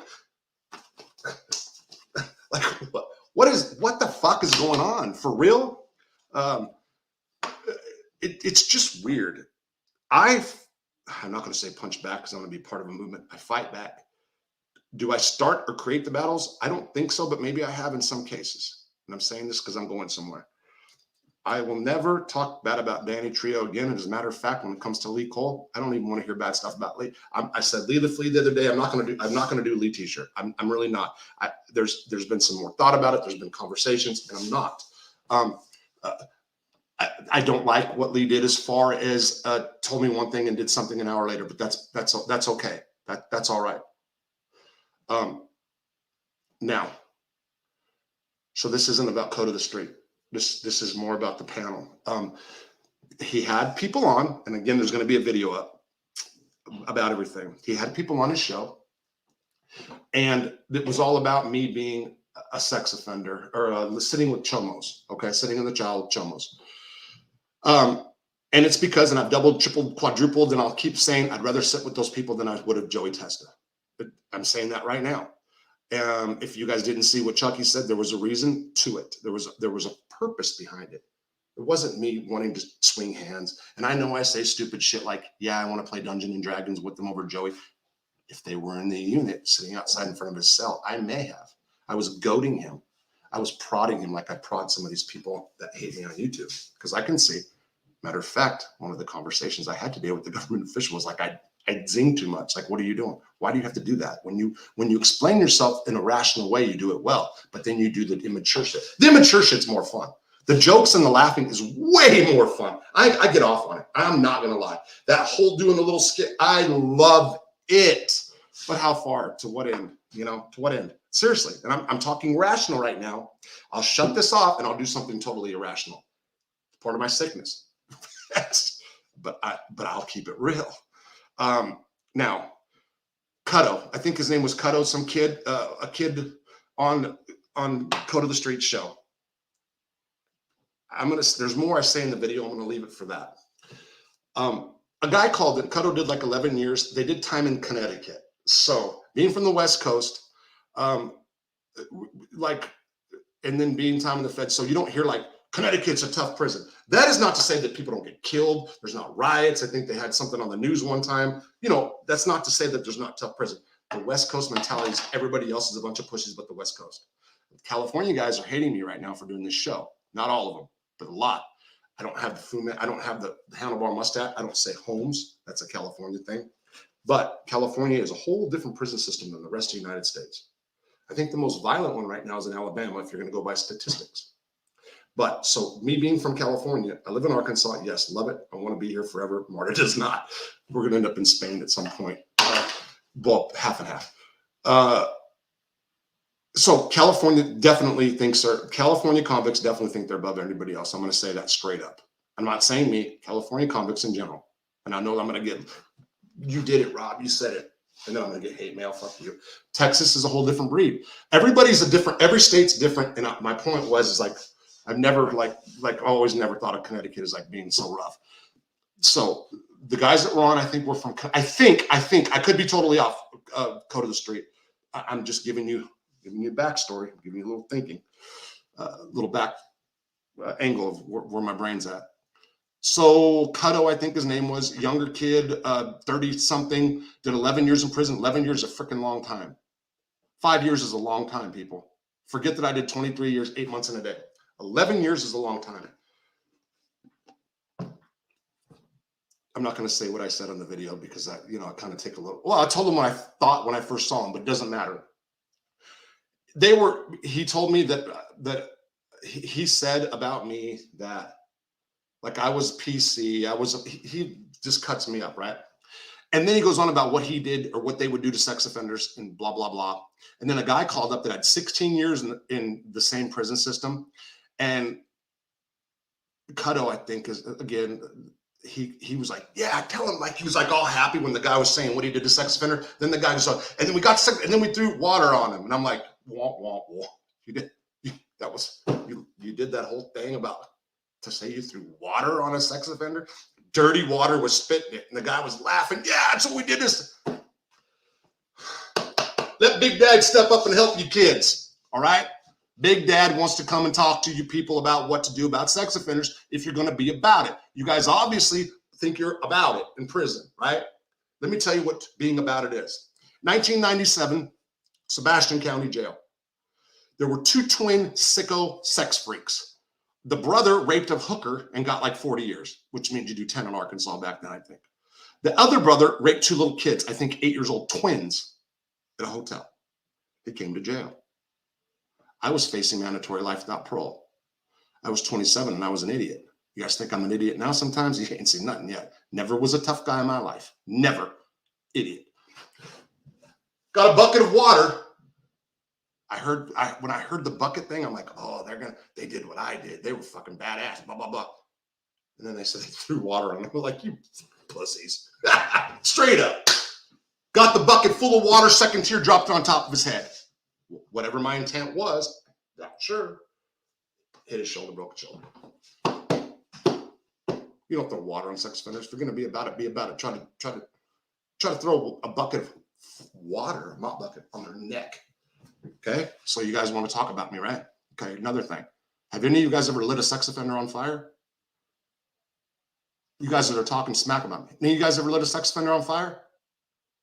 What have you guys done to sex offenders? All you guys that are just talking smack about me, code in your crew. What have you guys done to sex offenders? What have you guys done? 2003 to 2006, I was a leader of a gang in the USP Lewisburg. 2 shots called on known sex offenders. One got to walk, Marcus Hahn. He got to walk because he punked out Bobby Ray. Big A, 2 bodies, Aryan Brotherhood. Punked out Bobby Ray, got to walk. And I didn't know the whole story at the time. 2 other sex offenders. I called that shot. I did that. And my biggest one, and I talked about what I did to help humanity, okay? Dude named Warren came from Big Sandy. I was a law library clerk at Butner 1. Was there because I had cancer. You kids listening? Children, are you listening to me? That big dad's trying to tell you guys something. Why you guys want to talk your shit? I said, because I had not practiced any legal work, that I'm getting rusty. The next person that walks up to that door and asks me for help, I'm going to do their case for free. Side note, Cutto. You talk shit about me being a jailhouse lawyer, I got myself out of prison. my jailhouse lawyer skills. And I didn't charge people. I didn't do jailhouse lawyer work. I do now. I got a website. If you need help, go to convicting.net. Guy named Warren comes up, and I looked at him and I said, holy shit, what did this guy do? He must have ran a daycare. Had the frozen face. If you don't know what frozen face is, Dr. Drew's the one that got me, I think, hip to it, one of the psychologists at Butner One. When a guy gets molested as a kid or raped or whatever, sometimes, not all the time, okay? This is a very touchy subject because people that got molested and stuff, and I can get into a lot of guys. I had a lot of guys open up to me about being screwed because they found out that I was working for a foundation that I work for to this day about helping children that have been sexually exploited. Why you guys talk about me being friendly with a sex offender? I took the guy's case, like I said. He gave me frickin' things. Had no money. I didn't offer him any money. He had 9 months left to file a 2255. For you guys that need to be educated on what that is, in case you guys start running off at the mouth and saying, you need a 2250. 2255 is your second appeal. It's like a direct appeal, but second one. Back in the days, if you lost that, you were hit pretty much. There's some exceptions. He had 9 months left to file, and time limits are everything in the feds. It's not like the state, and you can go file a million times. Feds, you're hit. Bill Clinton did that. Thank you, Democrats. So I had to throw it in there because Trump got me out. I'm coming, babe. Hold on. Let me finish this. Okay. So he had 9 months to do this, right? I never read a sex offender law in my life. Never did I think I was going to be. I did not start talking to sex offenders until Joey Testa got me used to it. And so many of them cried to Joey Testa, the sex offender barber, that I started, once you get in that mindset, you get used to it. Actually, the first person that I talked to that was fucked up in my mind was David Mack, the cop. That took a lot out of me because I did have the convict mentality. I read and I studied sex offender statutes. And I found a glaring loophole that would walk this guy out of prison and he would not be able to be retried. When I found it, it was like, this guy's going to do this again. And what did he do? He was a truck driver. He had a girl. He's a big fat guy, big fat girl. Nothing bad about fat people. I'm fat. I'm 242 right now. It's the biggest. Well, I was a 270 once when I was 23 and stopped surfing and moved here. When I was running from the lot, and now I'm the biggest I've been, 242. So no time to talk shit about fat people. So I'm sorry. Don't hate me. The girl had a couple kids. He was a truck driver with one of the nice cabs in the back and all that stuff. And he had the kids leave school. I want to say, if I remember correctly, the boy was 5 and the girl was 3 or 4. Anyway, when they would go take showers at certain spots, he would stay in and keep one of the kids with them, and he'd rape the kid. That's what he was doing. When he raped the boy, he was doing them. He did all the kids. There might have been 3 kids. It's been 2009. 2009, I think it was. 2010 when I read this case. I struggled because I want to win legal cases, right? And I told myself that I would help somebody that came in.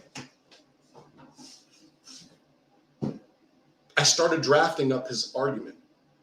And I talked to somebody else that was pretty qualified in the law, and they're like, holy shit, you're going to win this. This is this is huge, Robert.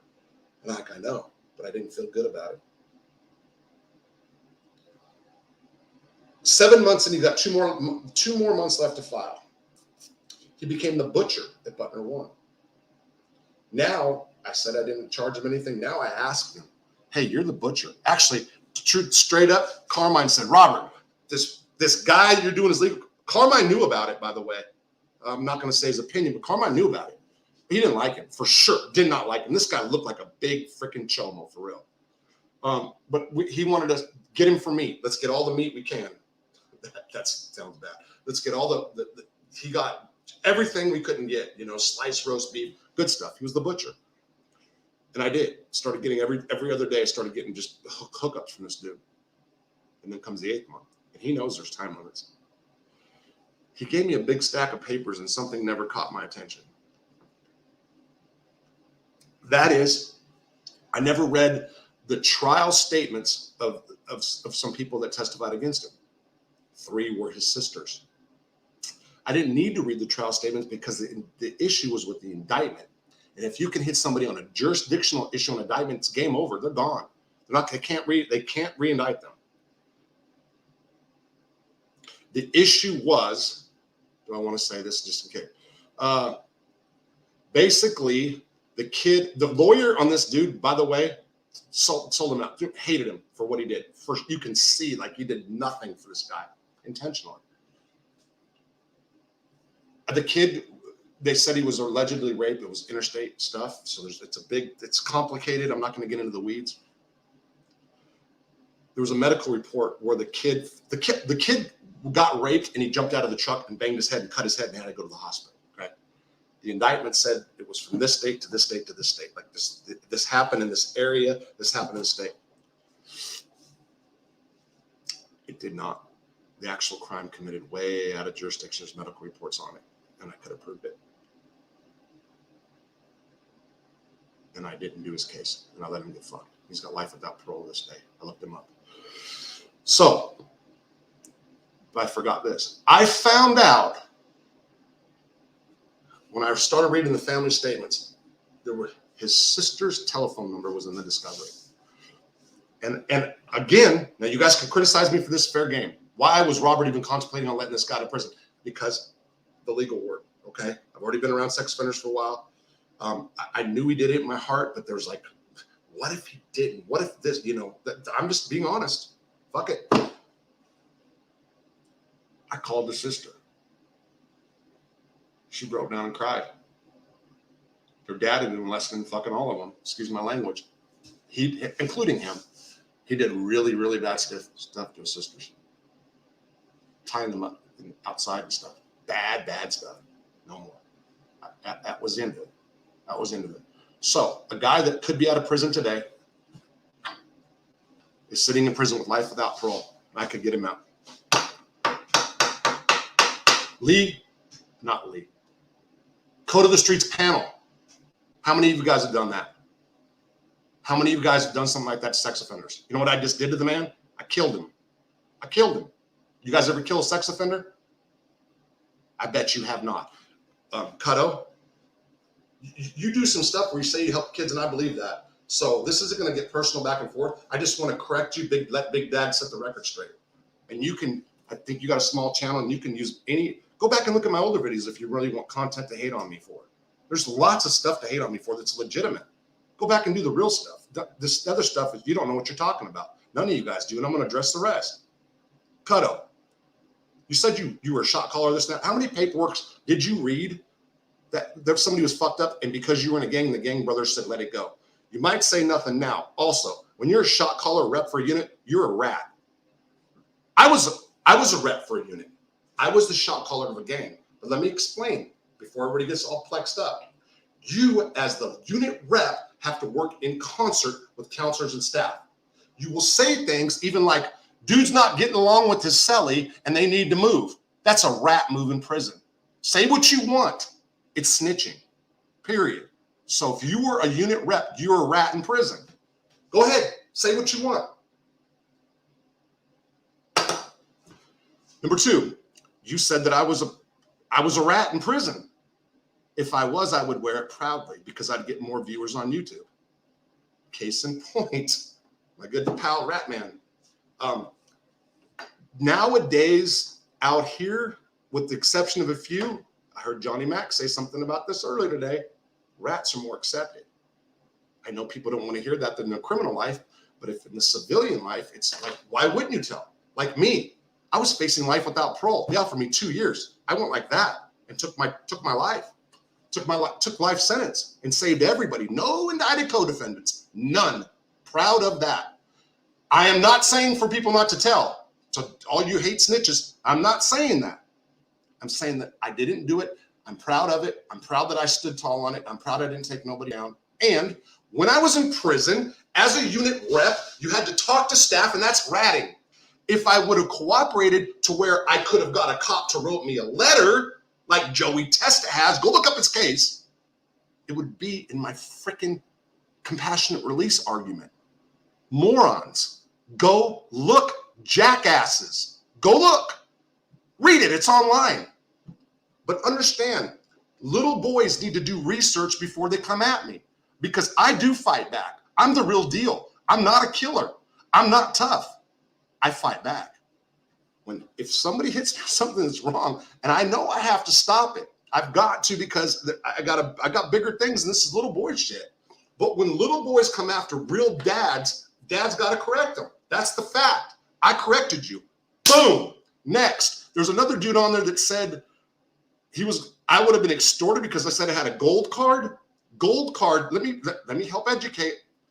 Gold card's a good thing. Everybody in prison wants a good thing. Everybody in prison wants to be able to get whatever the fuck they want when they want it. Drugs, tennis shoes that aren't on the compound, food that you can't eat, I can get that. Why? My family had money, my friends had money, and my dear darling wife has money.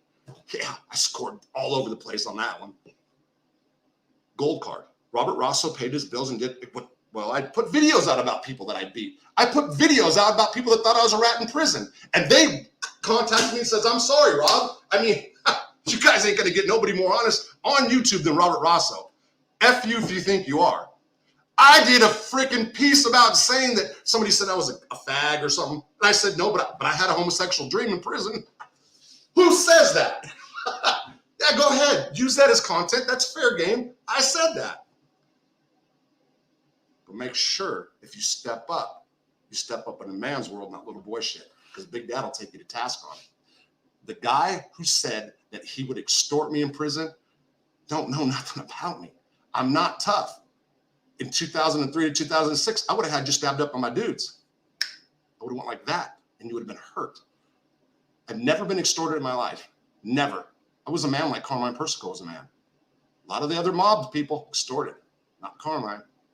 So when you open up your mouth and you run stuff, no, I have friends right now. I've got dudes that like want to come on and like just keep Rob, because people say, stop explaining, stop sticking up for yourself. Oh no, I have to on the mob stuff, right?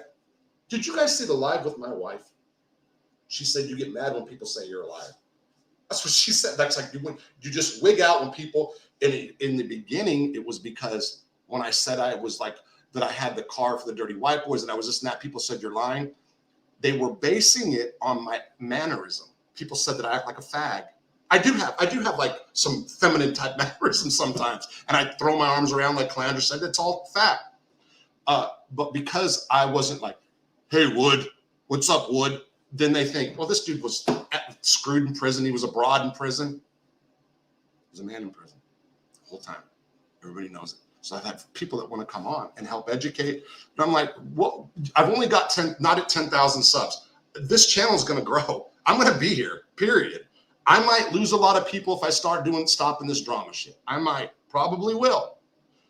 But there's going to be a turning point at something. I'm going to do my Mob Mondays. I'm probably going to go on a couple more shows. No matter what anybody says about me tomorrow, and there's going to be all kinds, there's going to be people streaming. And that's what YouTube's about. And I hope they're successful. And like I said, when I said something about and use the word Cutto, I think that's his name. It's not directly at him like I hate him, because I think that he works with kids and likes doing, and that's I want to see people like that succeed. But when you hit me on things you don't know about, I'm coming back. And I'm not going to threaten violence. I'm not Calandra. P.S. Real quick, why don't you guys that hate each other on YouTube go fight? Everybody threatens each other back and forth. Make money. Have an event. Jeff Nadeau, stage an event for these guys. I'm not going to go do it. I don't threaten violence to people. That's stupidity. That's stupidity. And I've been doxxed and my address is online. And I do videos in front of my house. If you guys not see the address, and it says, the Rossos. Fear not. Fear not. The guy who said I was extorted, go away, little boy. Correctional officer who said, I think it was the correctional officer that I must be a prison rat. And Cutto he made a lot of jokes, and I think he was stoned. Oh, real quick, all you people on YouTube that are wanting to help kids, why would you go on and smoke weed? Why would you go do that? What? We're helping kids. Mind if I smoke a bowl? That's stupid. You don't want, I don't sit here and drink a fifth of Jack like on that. Nobody, like you don't want to help kids and then do drugs and drinking drugs, whatever. Why would you do that? Then don't talk about not helping kids. Stop smoking weed on. I don't think weed's that big of a freaking deal, to be honest, but it's the point. It's like talking it's like talking out of your ass. I say one thing, but I'm talking out of my ass, which most of the mob genre people do. Now, to the correction officer, very surprised at that guy. You're a professional, right? If you're a professional and you know people are rat, then you obviously know that there's staff that write letters for inmates who are rats. Why didn't you go look at my case? Robert J. Ross, Western District of Arkansas. It's all there. Why wouldn't I not have used that if I was a rat in prison? Think before you speak. Think before you speak, because Big Dad will come correct your ass. And I don't care, and I know this is mocking, and I know this isn't. Didn't even expect to do all this right now. Your pests. Code of the street, I wish you big success, and I mean that. Honest to God. And yes, this is going to give, well, it doesn't matter. This is going to give people a lot. Go for it. I have to not watch because I've got impulse issues and I want to. Again, I love this shit. I love just schooling you dudes right now. Straight up, because I did. You guys you're gonna come find a way to. I schooled your asses. Schooled your asses. Did you guys commit murder on any sex offenders in prison? I did.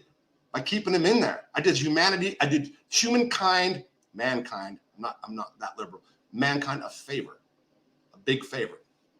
When it comes to sitting at that chow hall, in that table, I would do it again in a heartbeat just to do it. F you to Joey Test. That was my way to do it. It destroyed him inside. It hurt that dude so bad. So much that Jerry Wamet, who I liked a lot, a mob guy, patriarch family, Rhode Island, I'm sorry, his nephew. Yeah, anyway. Begged me, Rob, please don't do this. Stop. It worked. So you don't know anything, none of you guys, about the levels in sex offender yards, and you guys wouldn't walk a sex offender yard, or you would do this. Guess what? If I still had that convict mentality and I wasn't able to shift hats on sex offender yards, even though I did some foul shit and talked greasy to him, I'm going to do a video called Tall Paul. It's about a sex offender I lived with. I knew in my heart he was, but I didn't. But then I took all his shit at the end, threw it away in front of him. You guys are talking. I did that.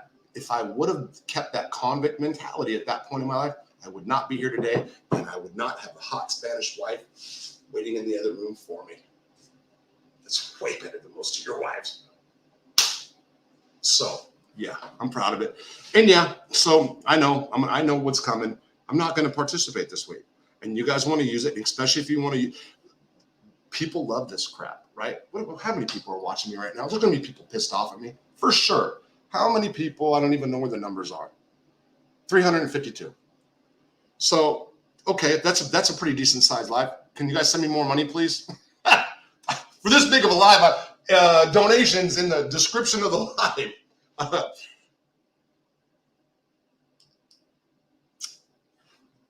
Anyway, yeah. People love this drama shit. So you guys will grow your channels. I growed my channels so I had 6,500 subs, and then I said something about Calandra, and people came, and then you got people that love Calandra that hating me, and it caused this big thing, and people love the drama. Then there's people that hate the drama that have been around a while, and they're just like, Rob, stop. And I addressed this in the video. There's the video that says Big Dad Schools. That's Big Dad Schools, whatever his name is, panel. Code. I'm sorry. So it's about the same stuff. There's a little bit more added. I talk about dude's tattoo on his face and when I first originally, but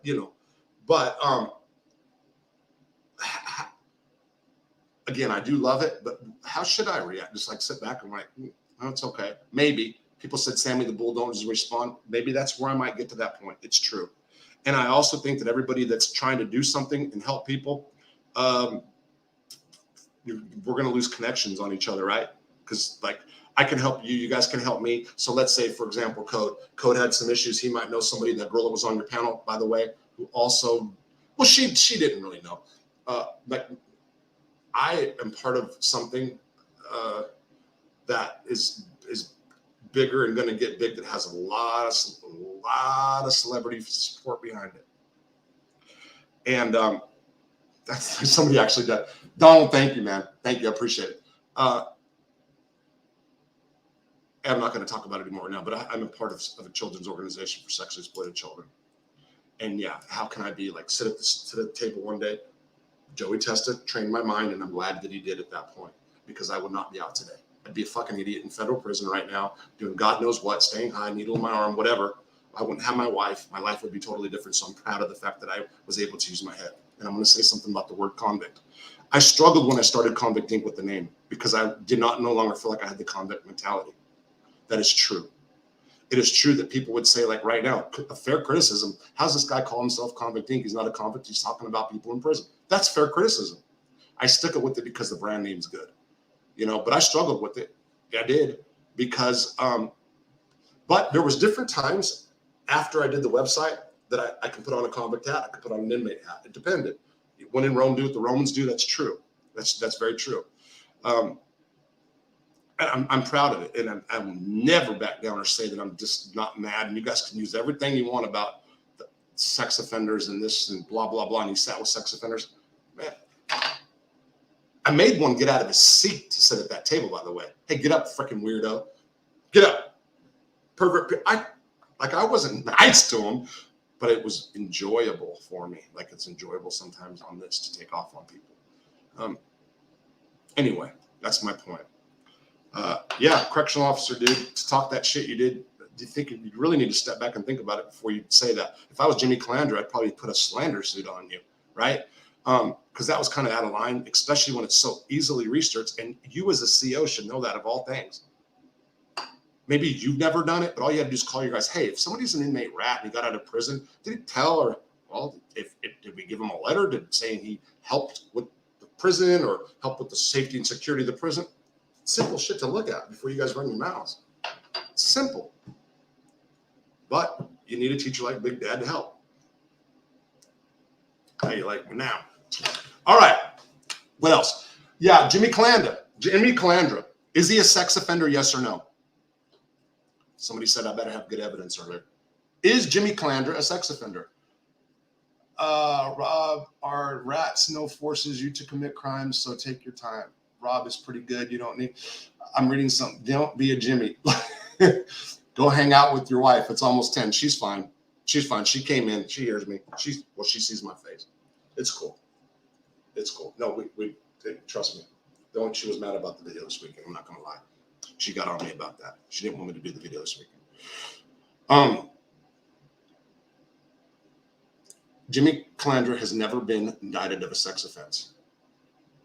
He has never been charged, and nothing like that.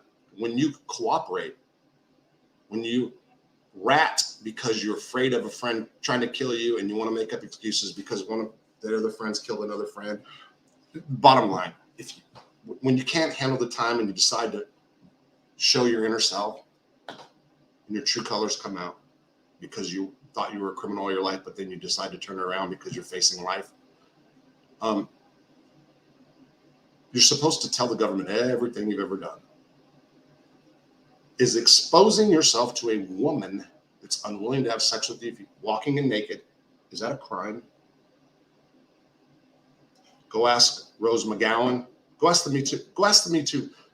You guys that don't like Calandra, go to Twitter and say, hey, if a guy exposes himself to a girl, if he walks out of a hotel, is that a crime? Because this guy on YouTube who's making a big name for himself is the savior of kids, exposed himself. See what the Me Too movement, put hashtag Me movement. See what happens. I don't know.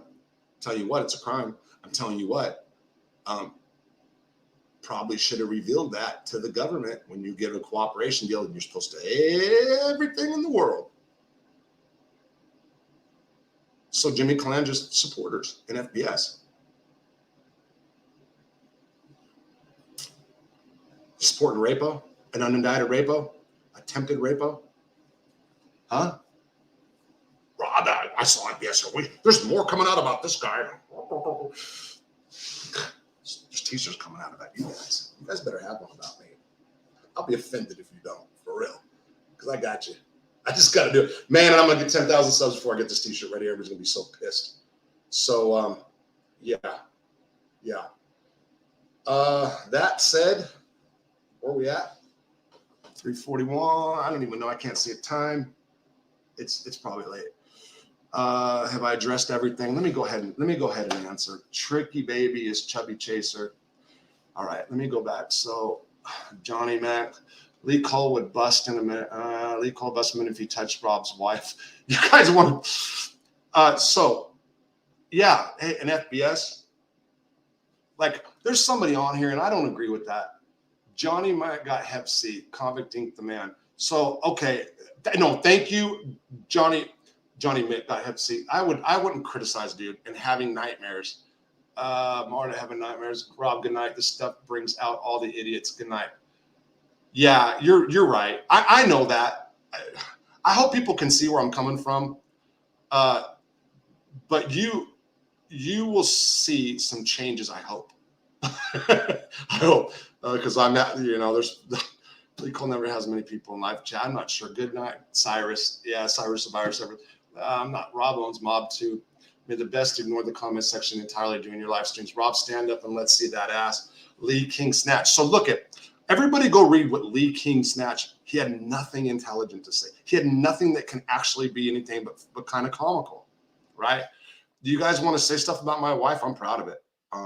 And by the way, I wasn't even upset when we got caught naked in the strip pits, and there was 2 other couples that I just see us get out because she's badass. But so I'm not like jealous of that.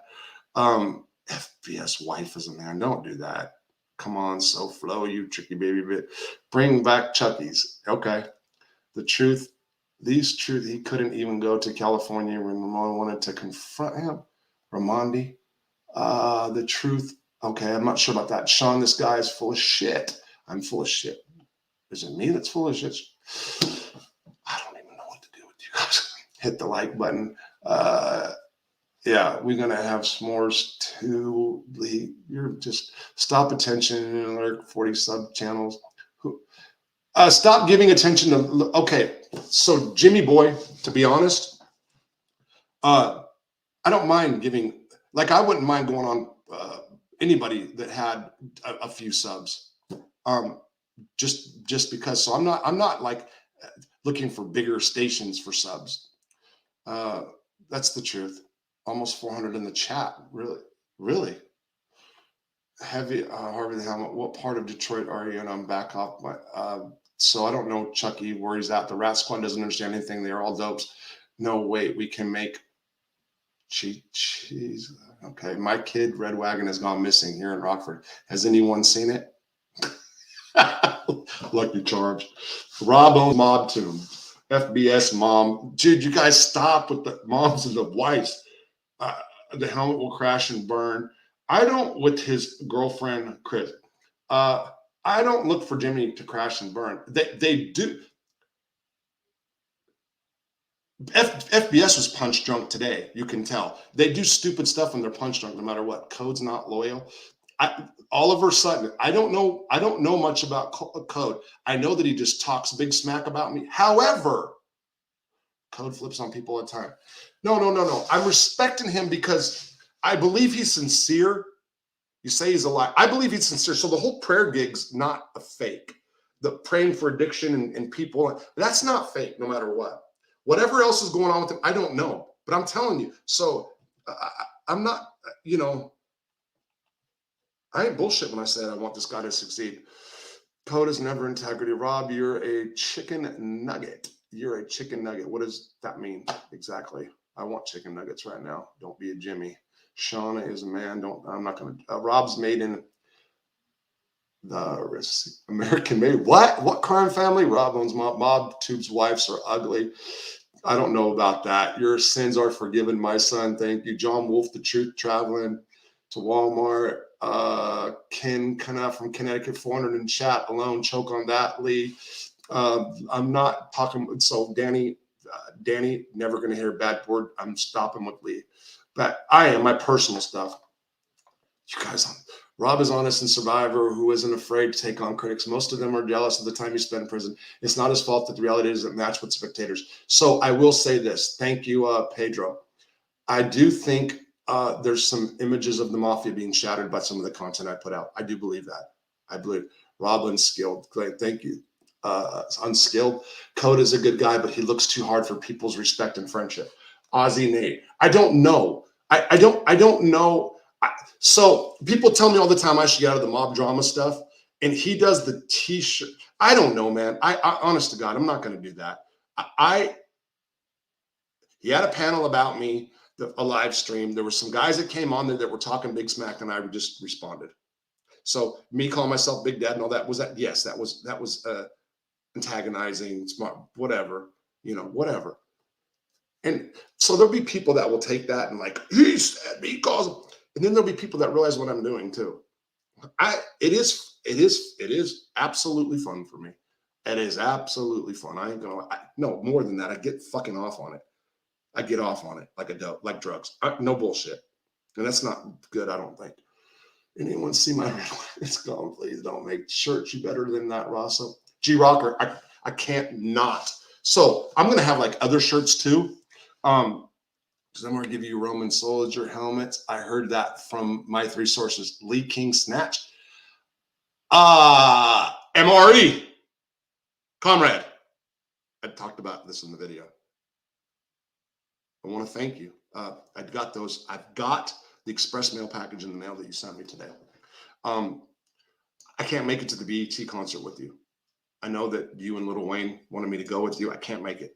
But I know that CI is going.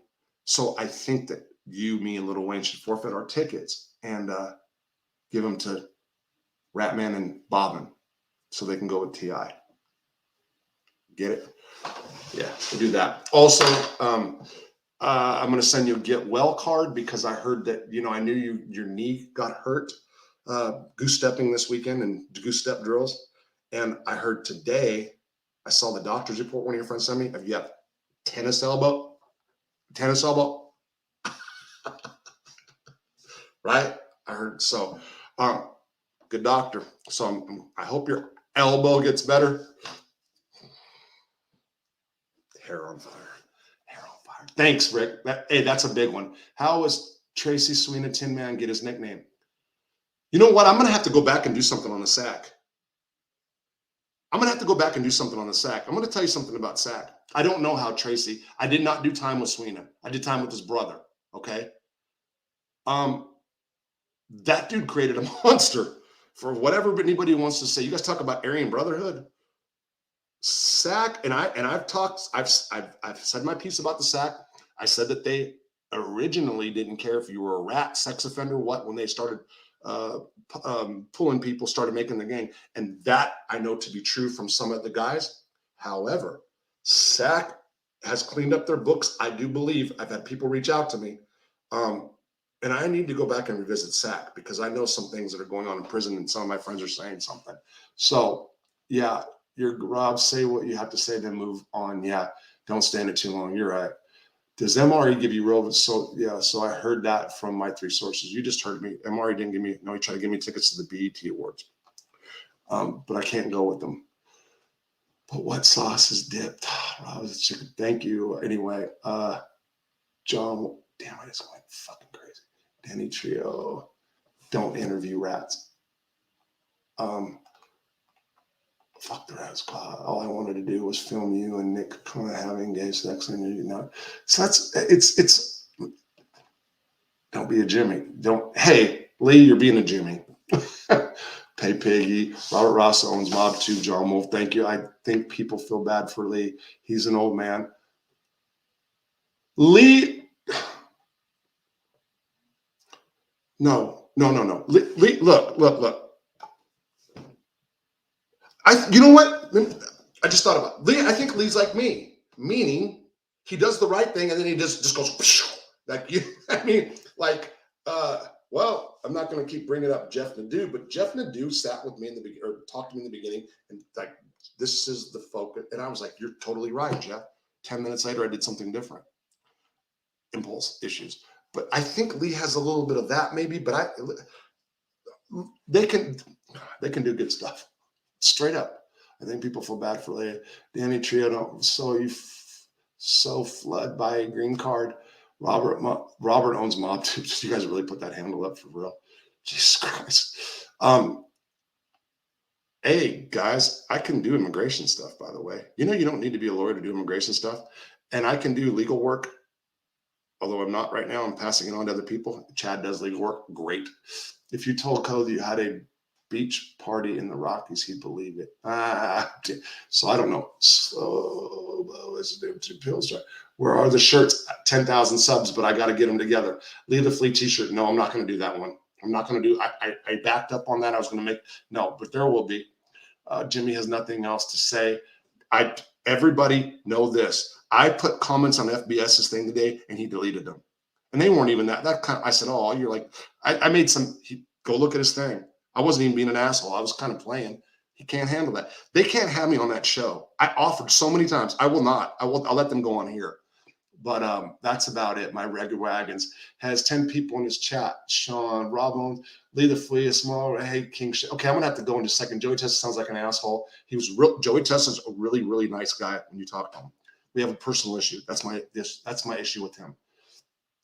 Acting hard before the interview. Robert, this is business. Just don't be like everyone else who sells what can't be bought. Principles for the bag. Wow, Carlos, that was freaking actually a really great comment. Because you're hitting me up at the addiction. I mean, you're for the bag. You're talking about for dope. That's actually great. Calandra is a mob groupie with the vocabulary and sentence structure. Way more fun. Rob, wife hotter than Sean. Whatever. 300 in chat. Thank you, Rob. Honestly, stay away from John. Listen, somebody unsubscribe themselves if I say anything else before Monday. I can't promise on Monday. So maybe I'll start. Maybe.